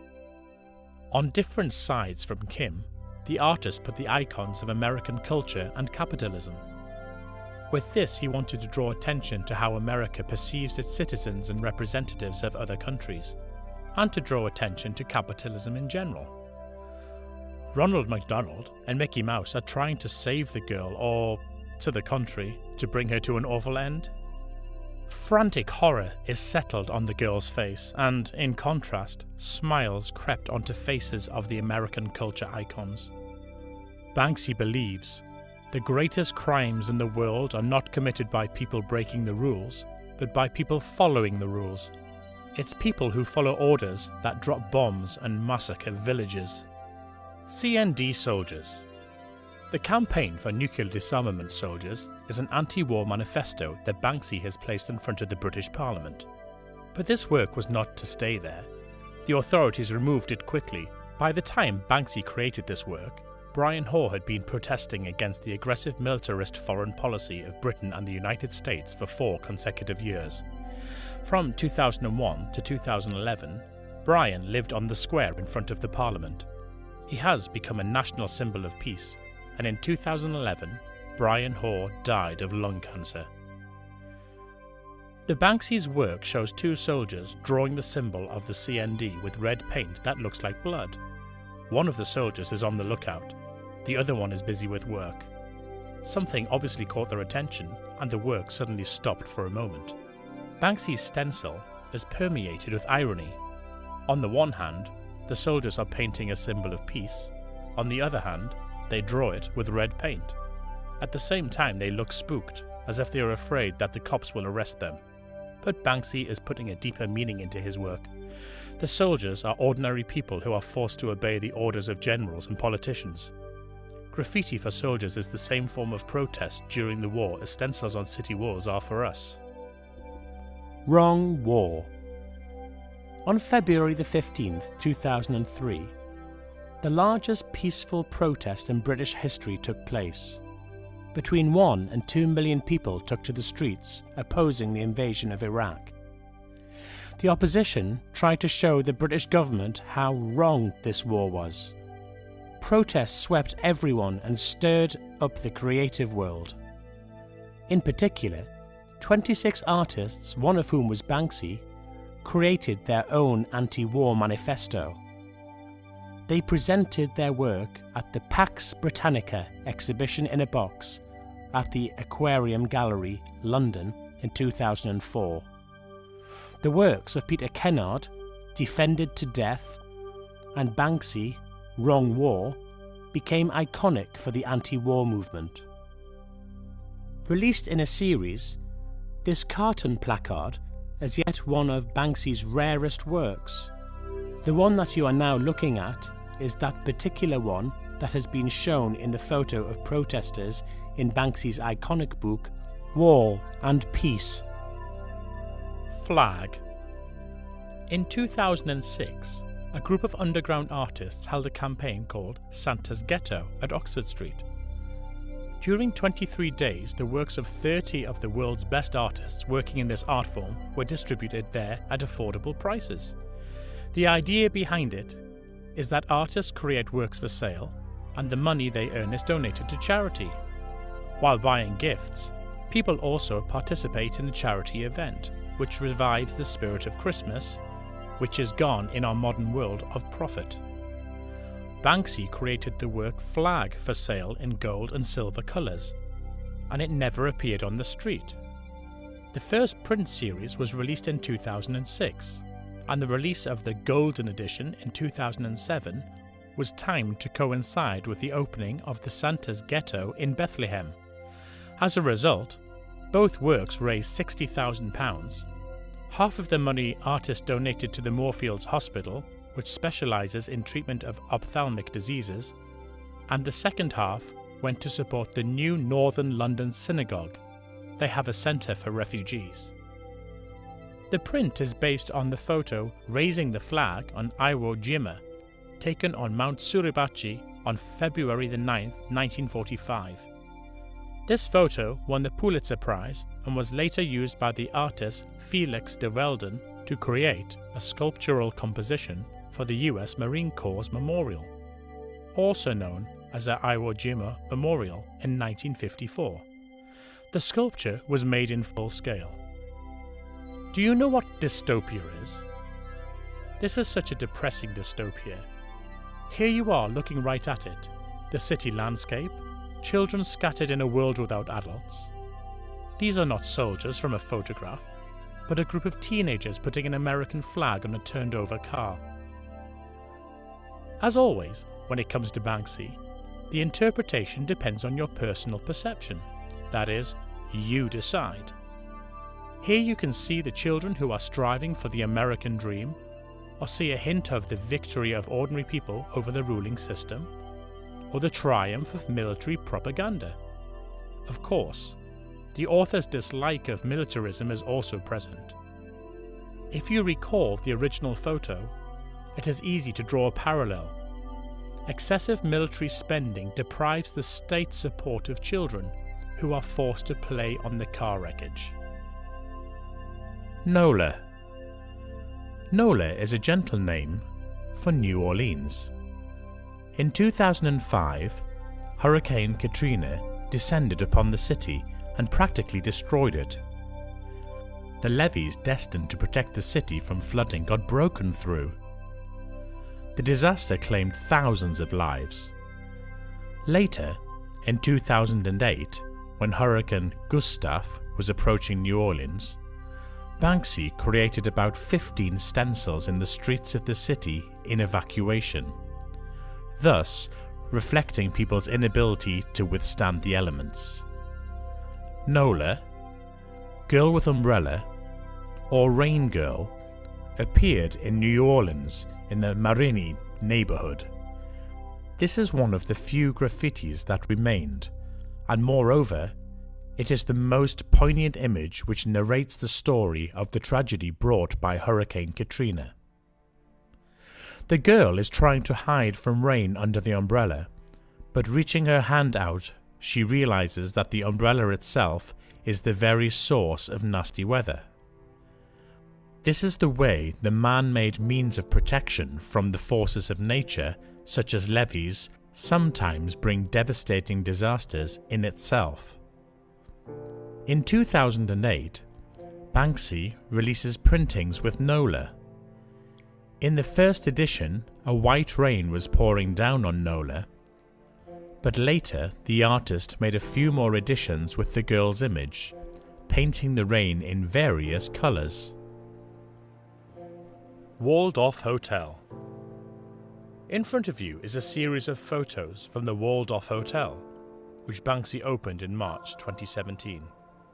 You can definitely spot wordplay in the title, an iconic reference to the name of the fashionable hotel Waldorf Astoria. It's situated on the territory of Palestine, right at the dividing wall on the border of Israel and the Palestinian Authority. According to Banksy, the view from the hotel is the worst view in the world. This is not just a creative project of the artist, it is his political statement on the pressing problems of this region. The wall was erected in 2003 for protection from terrorists, but no one thought about the civilians. The hotel is aimed at tourists from Israel. Banksy wants to show them what it's like to live by the wall and how hard it is for the Palestinians. The thing is, it is prohibited for Israelis to stay on that territory. More than 20 new works by Banksy, as well as works by Palestinian artists, are displayed in the hotel. The hotel has 10 rooms that are designed by Banksy and several other artists. There is a gallery and a bar. The hotel building is located next to the Rachel checkpoint and starkly contrasts with the surroundings. The interior is in a colonial style. Instead of horns and hunting trophies on the walls, there are the CCTV cameras and gas masks. Banksy and his associates also created the Museum of the Wall, where you can trace the history of the Palestinian-Israeli conflict. You don't have to live in the hotel to visit the museum. Banksy tries to draw public attention to the problems of Palestine and does this through one of his main protest agendas, consumerism. People stay at the hotel, spend money there, just because it's a popular place. Thus, the city receives the taxes, and visitors begin to understand what it's like to live behind a concrete wall. Grappling hook. Christ's crucifixion on a naval warfare boarding hook perhaps requires no explanation, but this limited series work, released in 2017 for sale in the souvenir shop at the hotel Walled Off, offers the following basic description. A tactical support device constructed from high tensile aluminium and sacred ornament. Despite its simplistic marketing, Grappling Hook is not easy to buy, requiring potential buyers to throw their contact details in a lottery box for a chance to make this pricey acquisition at a cost of £40,000. The winners of the lottery receive the following letter. Commiserations, your name has been pulled out of a hat to purchase one of Banksy's limited edition grappling hooks. Full details below. Banksy, grappling hook, wooden cross finished with wood stain and shellac, painted aluminium hooks and bolts, painted polyurethane Jesus, synthetic hemp rope, steel bracket and pin, instruction sheet, stainless steel screws, signed and numbered by artist, executed in 2017, height 60 centimeters by width 42 centimeters by depth 24 centimeters deep. Plus rope, £40,000 plus VAT if applicable. Grappling hooks will be shipped week commencing the 15th of January 2018. Please note, applications for pest control certificates of authenticity will not be invited for these works until January 2019 and will only be issued to the original owner. The most ambiguous and, therefore, intriguing element is the instruction sheet. As for the aggregate meaning of this item, perhaps it symbolises the modern Crusades, when politicians with good intentions cover the outbreak of wars and invasions on the territory of other states, or that all believers are held captive by their religion, or something else. Dismaland.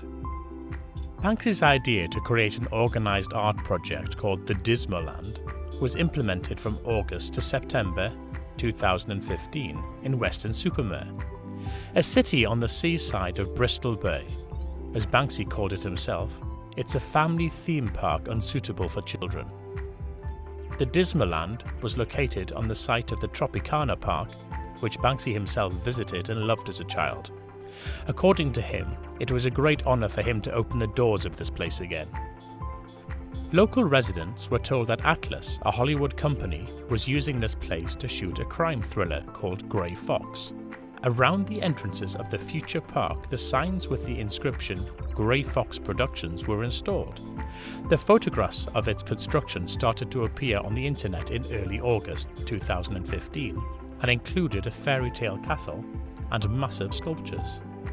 Holly Cushing, whose name appeared in the credits of the documentary about Banksy and who is often regarded as his manager, was seen on the construction site several times before the opening, which contributed to the interest of the public and reduced the secretive status of the construction. According to Banksy, staying in the park would offer an escape from mindless escapism. In many cases, in order to fully dive into the essence of the exhibition, a spectator had to interact with the surroundings. Overall, 58 artists worked on the park, and it was possible to go there daily for a month for £3. The photos show some exhibits of the park, as well as a collection of banknotes with the original Banksy tag that were used to pay in the park. Weston-super-Mare. Banksy named his work Weston-super-Mare after a village in the county of Somerset located on the seaside of Bristol Bay. Later, Dismaland, an amusement park of nightmares which will be visited by more than 150,000 people, will be built in this village. For the first time, the artist presented this work in 2000 at his exhibition in Bristol, held in the Seven Shed restaurant. 3 years later, the prints were created. Before you is the original diptych work.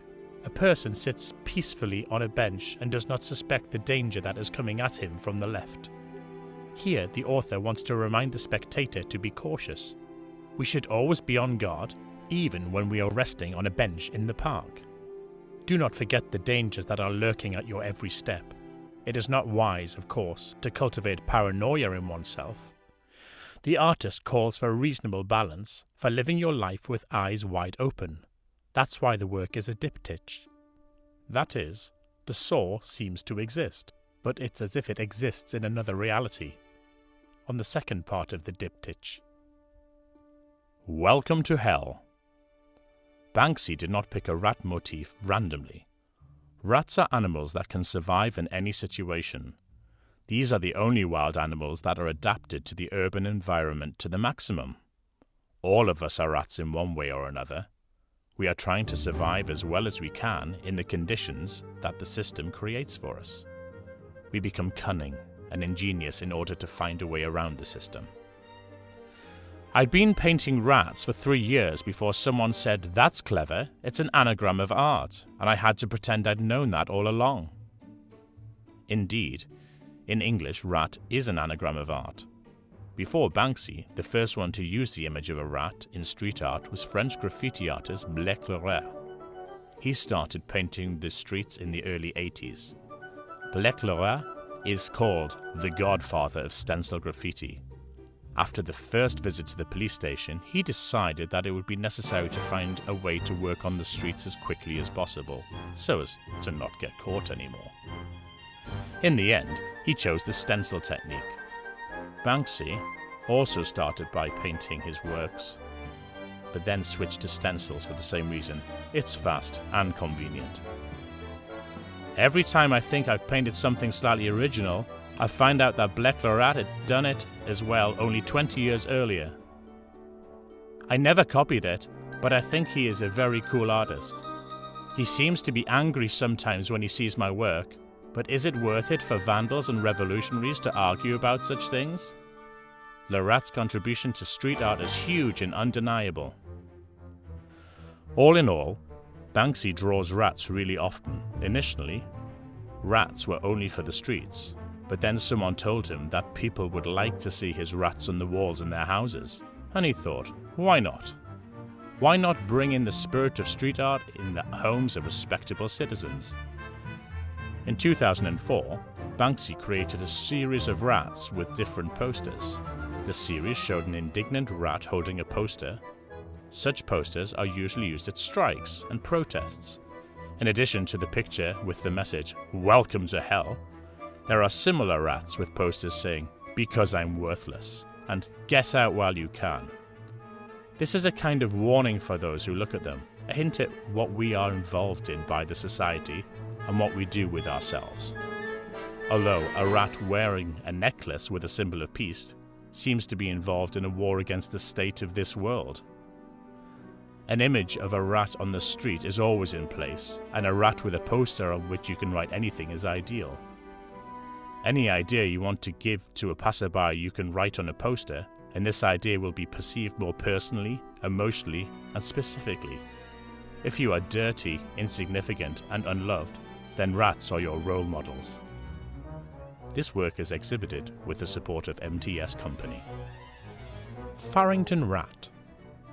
Another rat painted by Banksy is located on Farrington Road.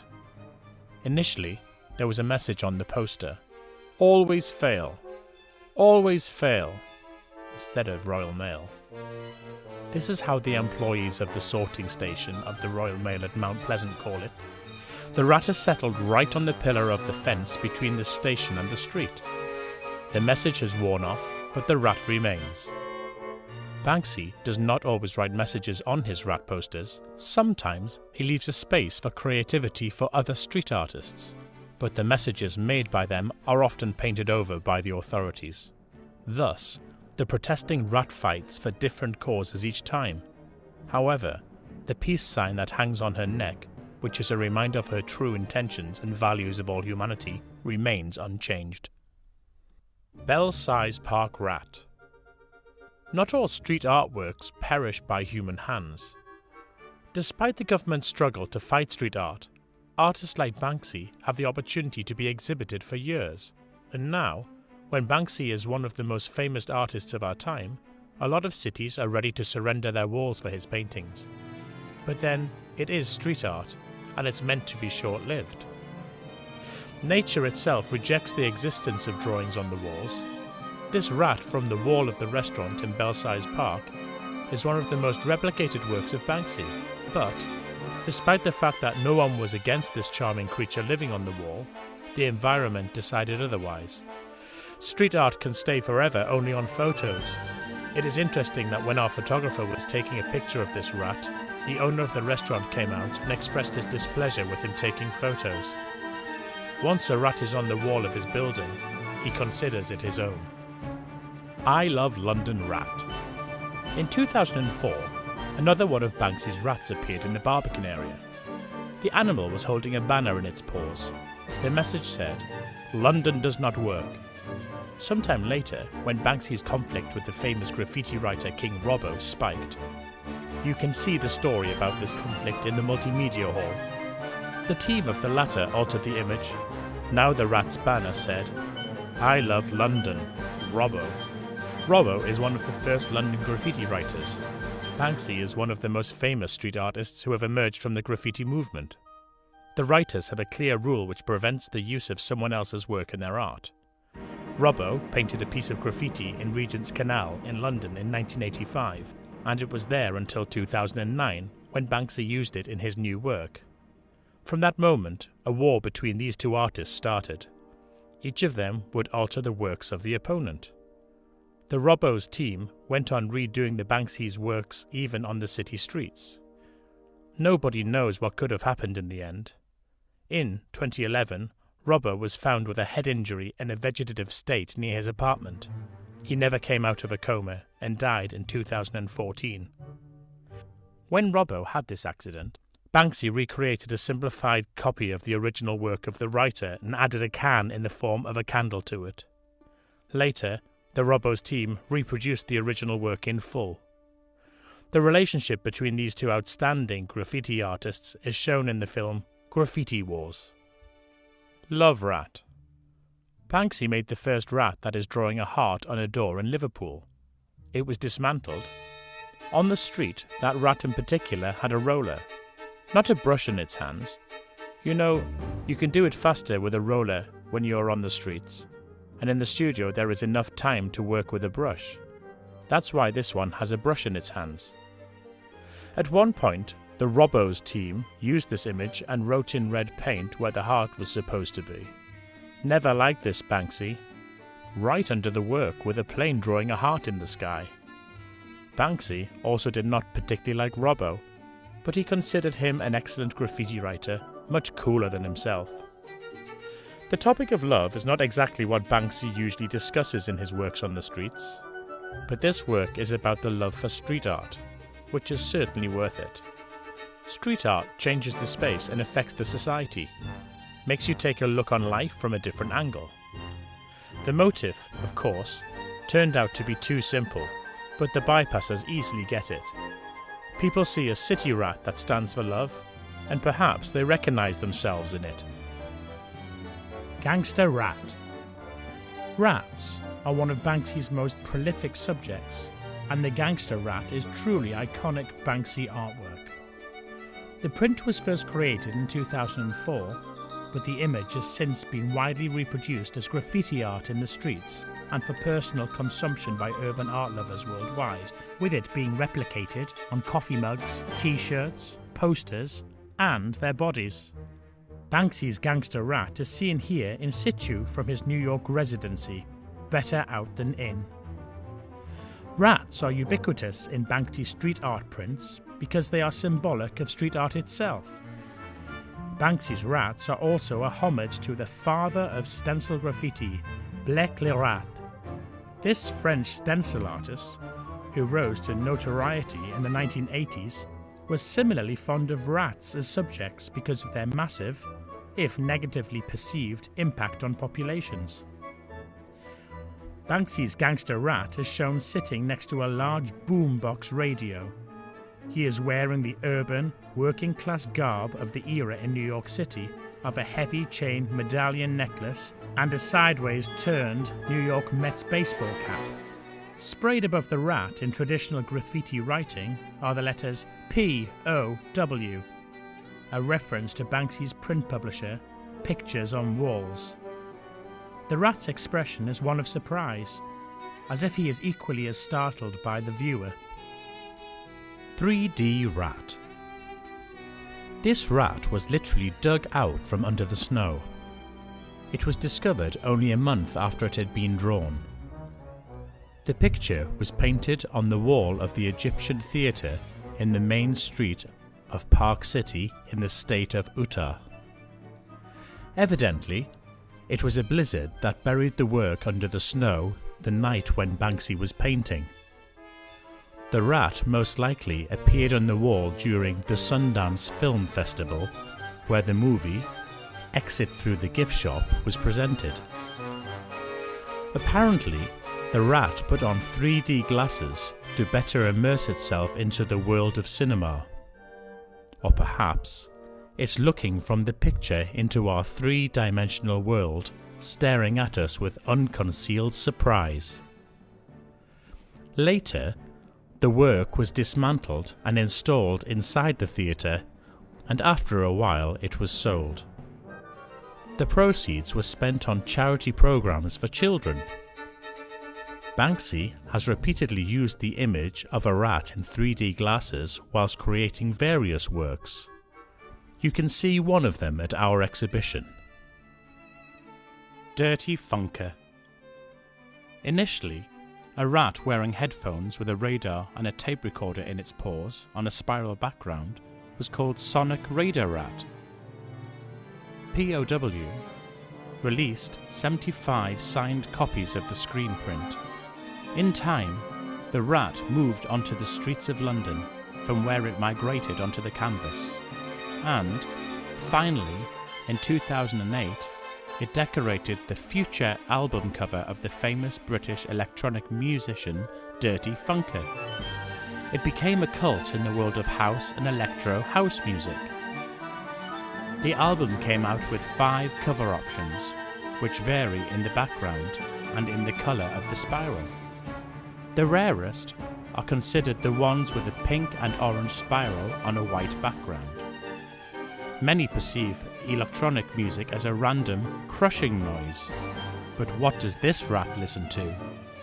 Maybe it listens to the world around, trusting technical advances more than its own ears, just like people in big cities putting their trust in CCTVs and other tracking systems and tools. Art exhibitions and performances.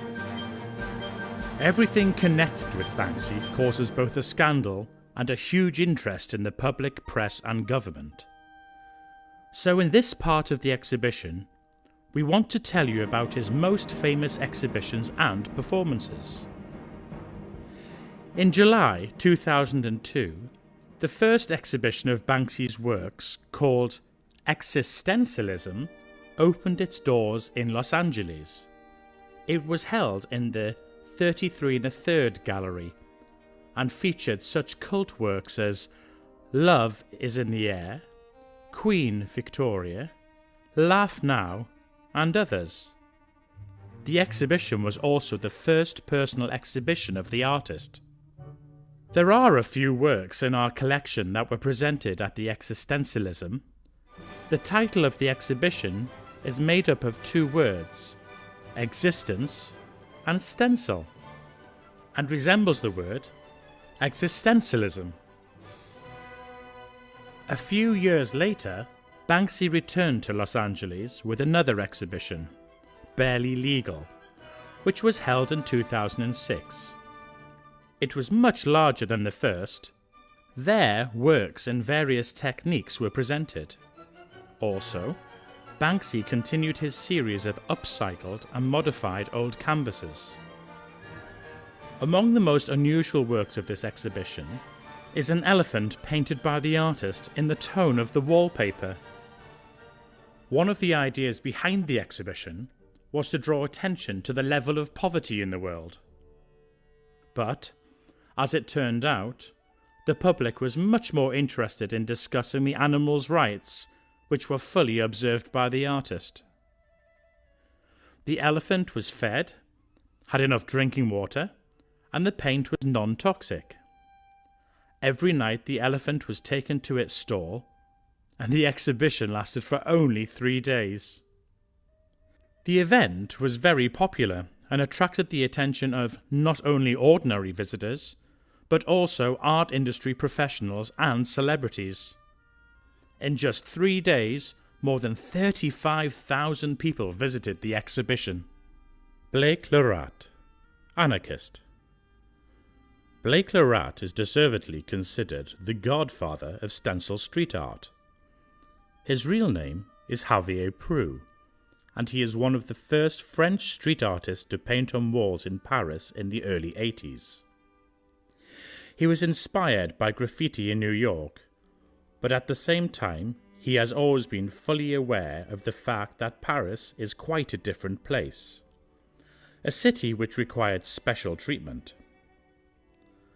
At the time, his inspiration came from childhood memories of how he, being still a child, went on vacation to Italy and saw propaganda stencil images of Mussolini preserved from the Second World War. He began to make his first stencils and, eventually, his works conquered Paris. The main characters of his art were rats. When asked why, Blake Lerat answers, "Because Paris, like every city in the world, is full of rats. They are the only wild animal living in the city, and rat is the anagram of art." In his book, Wall and Peace, Banksy said, "Every time I think I've painted something slightly original, I find out that Blake Lerat has done it as well, only 20 years earlier." But Blake le Rat himself does not think so. He has often expressed his gratitude to Banksy, the popularizer of street art. In one of his interviews he said, "People say he copies me, but I don't think so. I feel what he is doing in London is similar to the rock movement in the 60s. This is a limited edition print called Le Anarchiste. Note the similarity of images and techniques to Banksy's work. Initially, the work of Blake le Rat was not as politicized as Banksy's, but of late it has increasingly raised acute social and environmental issues." Soup cans. In October 2003, Banksy illegally entered the Tate Modern as an artist. He dressed as a senior citizen, hung a finished painting on the wall, glued a label with a description underneath it, and left. This edition was quickly discovered, as the glue was not of the best quality and it fell down in a couple of hours. The label said something like this: "This new acquisition is a perfect example of neo-idiotic style." Little is known about Banksy, whose work is inspired by cannabis resin and daytime television. After that, there were several more invasions into various museums: the Museum of Natural History in London, the Louvre in Paris, and others. At one place, the artist put a mouse writer, at another, a cave art drawing with a cart from a supermarket, and at yet another location, just a modified painting, which he bought at a flea market. It was only when Banksy placed his painting of Tesco soup next to the work of the Campbell cans by Warhol in MoMA, he thought himself a modern artist.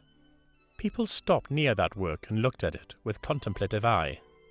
The idea behind all these interventions was to show people a simplified, cheaper version of the same product. Here you can ponder about those issues with brands, and in general about the whole relationship between art and society. But according to the artist, he would rather be a professional vandal than a modern artist. The main purpose behind these actions is to undermine the curatorial authority. People do not choose the paintings that they see. Tastes of a curator or a custodian dominate over a visitor in museums. According to Banksy, art should be free. Choose your weapon right. The latest print that Banksy made for sale is Choose Your Weapon Right. On December the 11th, 2010, he sold it in London. The work was presented in 19 colours. There were from 25 to 100 prints of each colour. The author sent one of the sets, 25 pieces, to the collectors of his works for free. All profits from selling the posters with this image went to support the Russian art group Voyna War. The first work was created in southern London at Camberwell, Southwark. Remembering the saying, "The pen is mightier than the sword," in Banksy's interpretation it's, "A wall is the largest and most effective weapon." This is one of the nastiest things you can hit someone with. Choose Your Weapon states that street art is a means of public justice. In front of you is a guy who is dressed like a rascal, baggy clothes hiding his figure, a hood, and a bandana on his face. It's unlikely that you will ever recognize him. He hides his identity. In contrast, his dog is funny, drawn in a cartoony style, and is one of the most recognizable characters of street artist Keith Haring. The image is Banksy's homage to Haring. Keith Haring became popular in the 1980s and actively worked in street art movement, although at the time the term wasn't self-coined yet. Haring's works are a political and social protest, as well as an expression of his views on the society. Until today they remain relevant and inspire many people for artistic self-realization. Keith Haring tried to make art accessible to everybody, not just to the high and mighty. He sought to erase the line between high and low and make his art accessible to all people. The owner of the building on which Banksy painted the work protected it with organic glass. Then someone drew a cat on the wall. Who could that be? Banksy hoped that this work would remain on the wall, but, as the artist says, human greed prevailed. The work was taken out of the wall and sold at auction. Banksy. In 2017, in London, not far from the Barbican Art Centre, Banksy painted 2 graffiti drawings commemorating the opening of the exhibition by Jean-Michel Basquiat, the most famous neo-expressionist who began his artistic career as a graffiti writer. On his Instagram, Banksy wrote that this is an unofficial collaboration with the new Basquiat show. One of the works is a homage to Jean-Michel's famous work, A Boy and a Dog on Fire, in which the original Burning Man from Basquiat's painting is searched by the police. Banksy's commentary reads, "Portrait of Basquiat being welcomed by the Metropolitan Police." In the second work, Banksy drew a Ferris wheel, on which, instead of booths, 7 3-pronged crowns hang, iconic symbols of Basquiat's work. People line up eager to get closer to contemporary art. Free and available in the 70s and 80s, street art was harshly criticized, but now included in the continuous process of mass consumption and with a price tag to it. This also causes a stir among the modern public. On Instagram, Banksy wrote, "Major new Basquiat show opens at the Barbican, a place that is normally very keen to clean any graffiti from its walls." This image seems to be drawn in chalk. This is how Banksy makes a reference to another famous artist, Keith Haring, who once painted with chalk on empty billboards in the New York subway, but later began to be exhibited in the best galleries in the world. Later in 2019, Banksy released a series of Ferris wheel prints for sale at his gross domestic products store. One of them you can see at our exhibition. Paris Hilton's CD. In 2006, after the release of Paris Hilton's debut album, Banksy released his own version of her disc.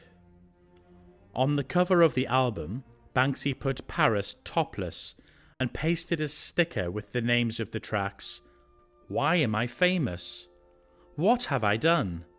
and "What Am I For?". Banksy probably broadcast a list of existential questions troubling Paris's soul. In addition, he also changed the images on the inner spreads of the insert, replacing Paris's head with the face of her dog and adding satirical sayings such as, "Every CD you buy puts me even further out of your league," and "Thou shalt not worship false icons." Banksy collaborated with DJ Danger Mouse to compose the CD. A total of 500 copies were produced. Banksy threw them into record stores all over England, so anyone, by a lucky coincidence, could become the owner of a unique piece of art at an affordable price. Paris Hilton herself was impressed by the act of Banksy. Moreover, she even participated in the auction to buy one of the copies of the disc. HMV. You can call this work His Master's Voice. It refers us to a famous record company with the same name. The company was established in the 1920s on the wave of popularization of the gramophone in the UK. Banksy slightly changed the company's emblem. By the way, it was created by an English artist, Francis Barraud, depicting his Jack Russell Terrier named Nipper. Banksy added a little more aggression to the dog, placing a bazooka on his shoulder, aimed at the very heart of the gramophone. Think about the meaning of it. Don't forget, you decide. We will suggest a couple of options. Perhaps he scoffs at the retrograde way of thinking, or vice versa. It is oppressed by the modern digital consciousness of people. Or is it a symbol of protest against the idea of subordination? Or is this the obvious annoyance about the quality of the products of the modern music industry? For the first time, Banksy used this theme in 1998 in Bristol, and in 2000, when the Banksy exhibition was held in the Seven Shed restaurant. The artist put this work on flyers. When he moved to London, he painted this work at the Cargo nightclub in the Shoreditch district. It is a kind of mecca for street art. Here, among others, you will find works of Banksy, but then he decided to print a few hundred copies, one of which you currently see. By the way, continuing the music theme, over the past few years, Banksy has made covers for vinyl albums of different bands. Blur Think Tank. The seventh studio album of the English rock band Blur was released in May 2003. The reason for recording the album was a series of controversial military companies known as the War on Terror, which began after the 9/11 attacks. Damon Albarn, the leader of Blur and the founder of Gorillaz, was one of the supporters of nuclear disarmament and actively opposed the invasion of Afghanistan, saying that bombing one of the poorest countries in the world is wrong. And in 2002, when the threat of invasion of Iraq arose, Albarn and Robert Del Nair, the leader of the Massive Attack Group, teamed up to participate in an anti-war movement. Banksy's anti-war appeal was also reflected on the cover of Think Tank's album, where the characters, a boy and a girl in love ready for a kiss, look at each other through the glass of their divers' helmets. Also, there is a later version of the drawing where the same girl, now alone, holds a newborn daughter in her arms. The baby girl reaches out for a bottle of milk, with a bow adorning a huge diver's helmet on her head. According to some, this was a commercial order for Banksy, who gladly completed it, both due to having similar views on the topic and needing to pay his bills. However, it is also possible that prior to that order, there had already been a friendly relationship between Banksy on the one hand and Robert Del Nair. Damon Albarn and co-founder of Gorillaz Jamie Hewlett on the other. On top of that, there is a version which claims that Banksy is actually one of the above-mentioned musicians. According to some early views, it's Robert Del Nair, whereas more recent opinions state that it's Jamie Hewlett. Firestarter. In February 2011, Banksy's work, Firestarter, appeared in Los Angeles. On it, a boy holds a can of gasoline in his hands and a cigarette in his mouth. He's obviously ready to start a fire. When you look at this work outside the context of its place, it is difficult to understand what it's about. The artist placed the arsonist on a building that had been on fire recently. Charlie Brown is the protagonist of the animated film A Boy Named Charlie Brown, made in the United States in 1969. After some time, the work was cut from the wall and sold on eBay, so there was one more plywood deck to cover a hole on the building. Kite. In 2011, in Los Angeles, Banksy played with a famous road sign in America. Initially, this sign was installed by order of the state authorities close to the Mexico border and portrayed a traveling family. The reason for this sign was the increased number of migrants who got killed trying to cross the highway. The artist put a kite in the hands of the head of the family. This sign shows that, having set out on the pursuit of a capitalist dream, people stopped thinking about their lives. Soon, Banksy's work disappeared, and a black hole settled in its place again. In the collection of our exhibition, you can see the photos of this work before and after it was removed. The photos are interesting because they are taken from the same place and precisely follow each other. The only difference is that there is Banksy's works on the one, but it's gone on the other. Pulp Fiction. For the first time, the work Pulp Fiction appeared on the house right under the roof on Old Street in London in 2002. In 2004, Banksy created prints with this image. In 2007, Transport of London, a public corporation which is the functional unit of Greater London Authority, painted over it explaining that this art piece provokes cruelty in people.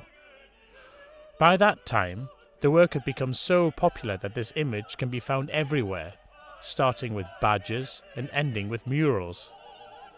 Pulp Fiction is a tribute to the main characters from the film of the same name by Quentin Tarantino. The work is painted on a black background, which has Vincent Vega, John Travolta, and Jules Winfield, Samuel L. Jackson.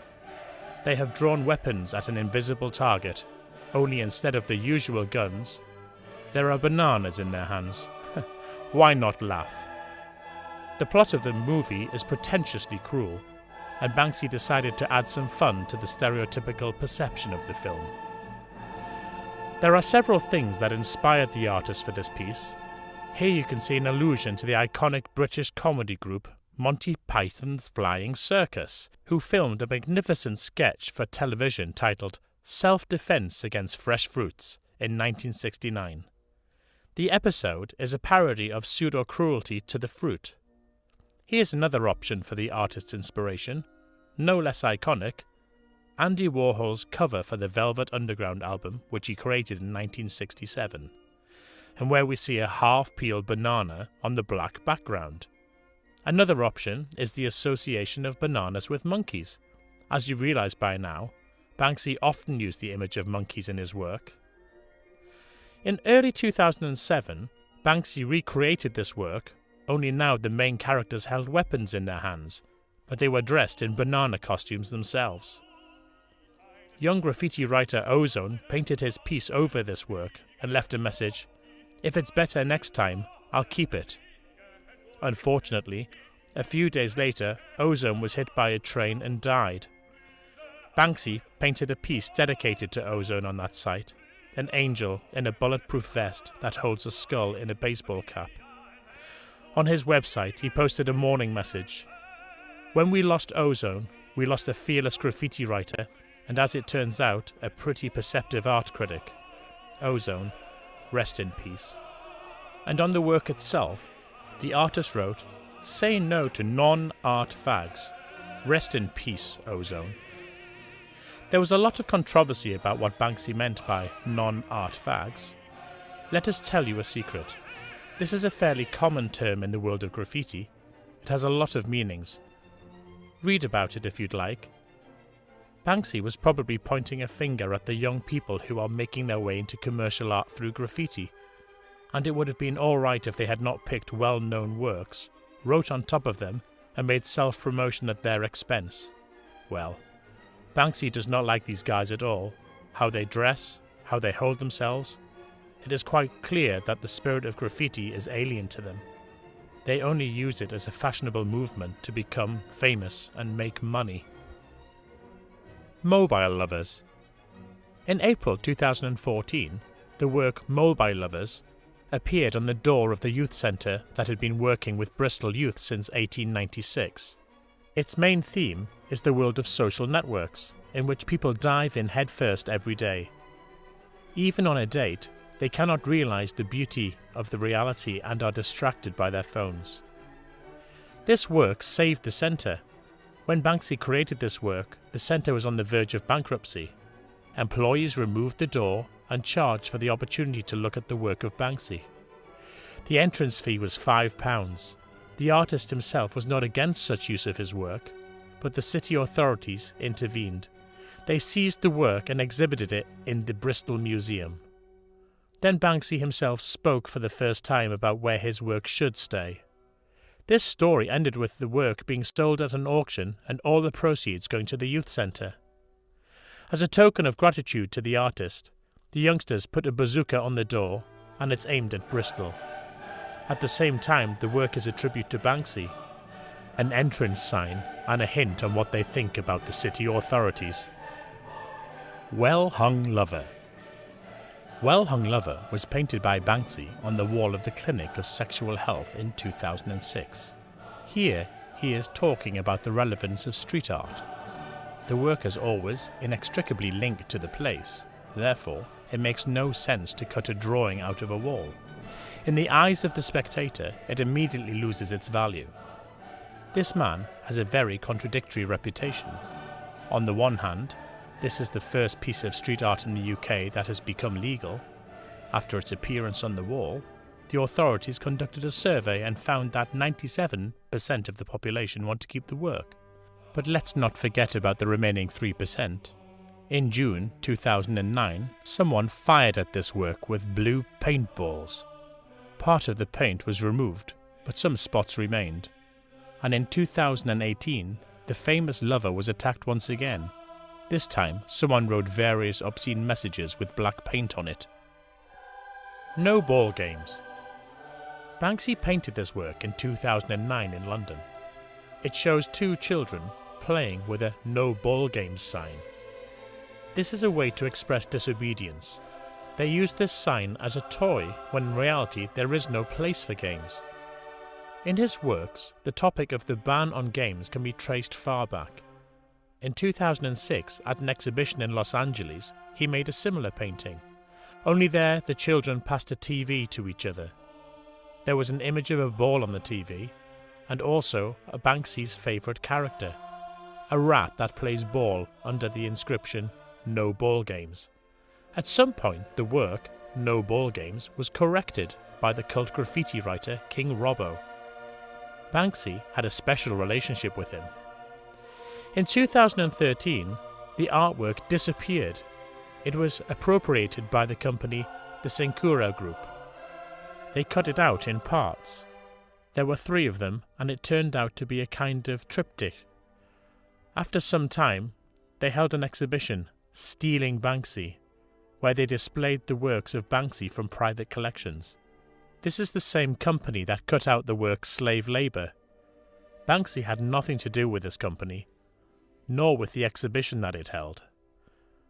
Those are the ones who should be considered real vandals. At this exhibition, you can see a photo from the auction at which this work was sold. These sets of postcards were distributed exclusively at Banksy exhibitions. At the Crude Oils exhibition, held in London in 2005, visitors were given 1 card at the entrance. Visiting the exhibition was free, like all good art should be, as all good art should be, as Banksy said. At first glance, it was a very ordinary exhibition. It featured 20 canvases with parodies of the world's masterpieces of painting and several unusual sculptures. Oh yes. Another 200 rats running along with shocked spectators, who were allocated only 3 minutes to view the exhibition. In 2009, Banksy's biggest exhibition opened.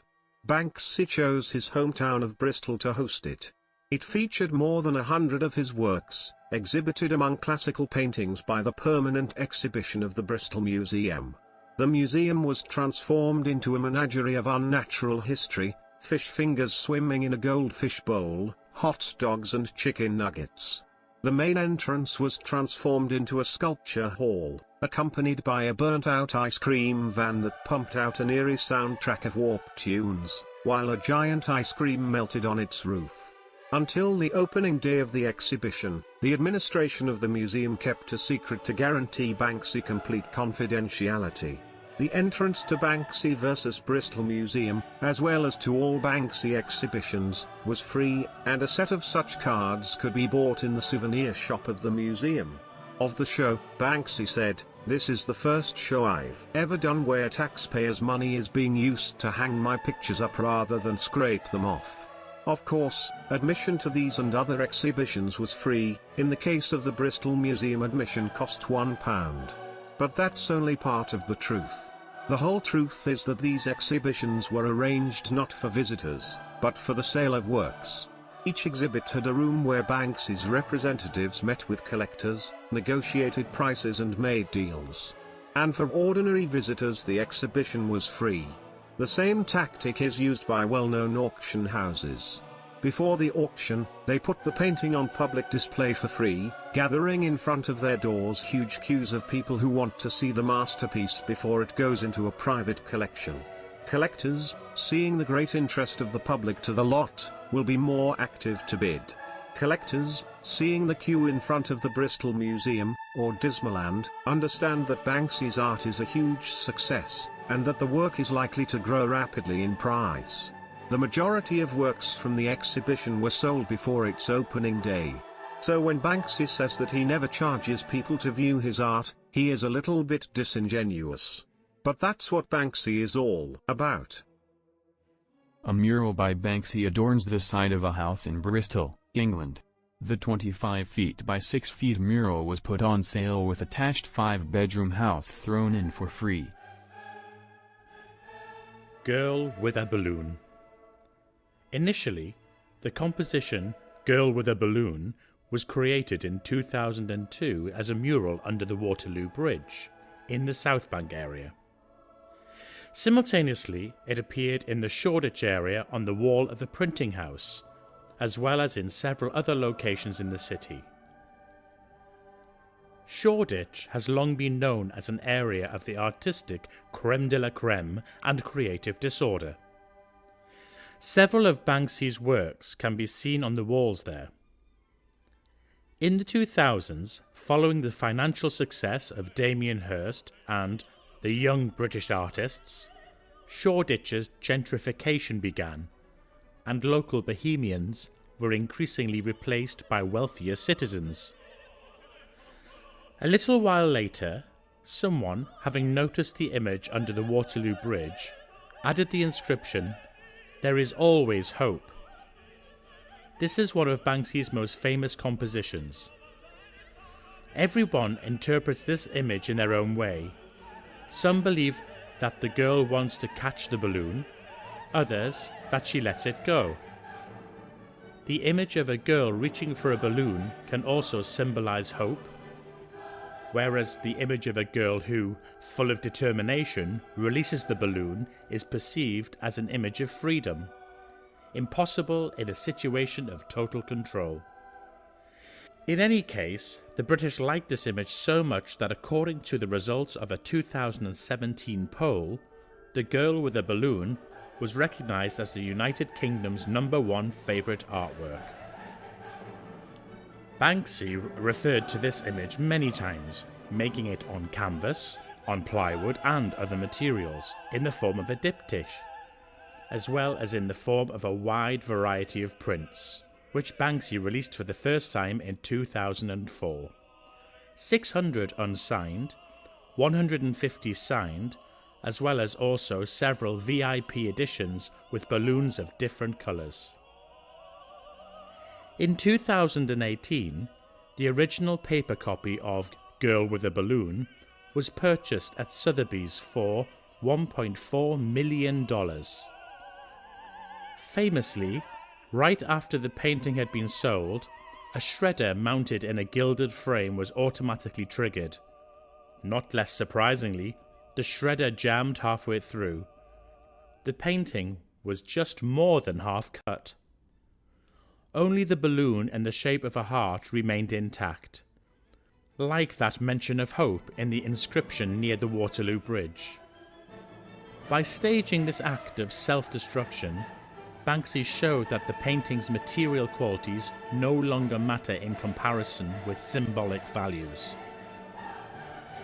A similar motif can be found in the 1956 film The Red Balloon by French director Albert Lamouris, an Academy Award winner for Best Screenplay. This fantasy film tells the story of a friendship between a boy and a red balloon endowed with a subjective will. The balloon can easily fly away, but it chooses to stay with its friend. In the finale, when the boy and the balloon wander around the neighbourhood, a gang of older boys start chasing them and eventually bring the balloon down with a slingshot. Just a moment later, all the other balloons in the city arrive at the crime scene. The boy ties them together and rises above the ground. This is how Banksy's Girl with a Balloon appeals to the great cultural tradition of the 20th century and, in a sense, ends this tradition with an act of self-destruction, in which the pain of loss turns into the joy of realization that the image will always remain safe in our memory.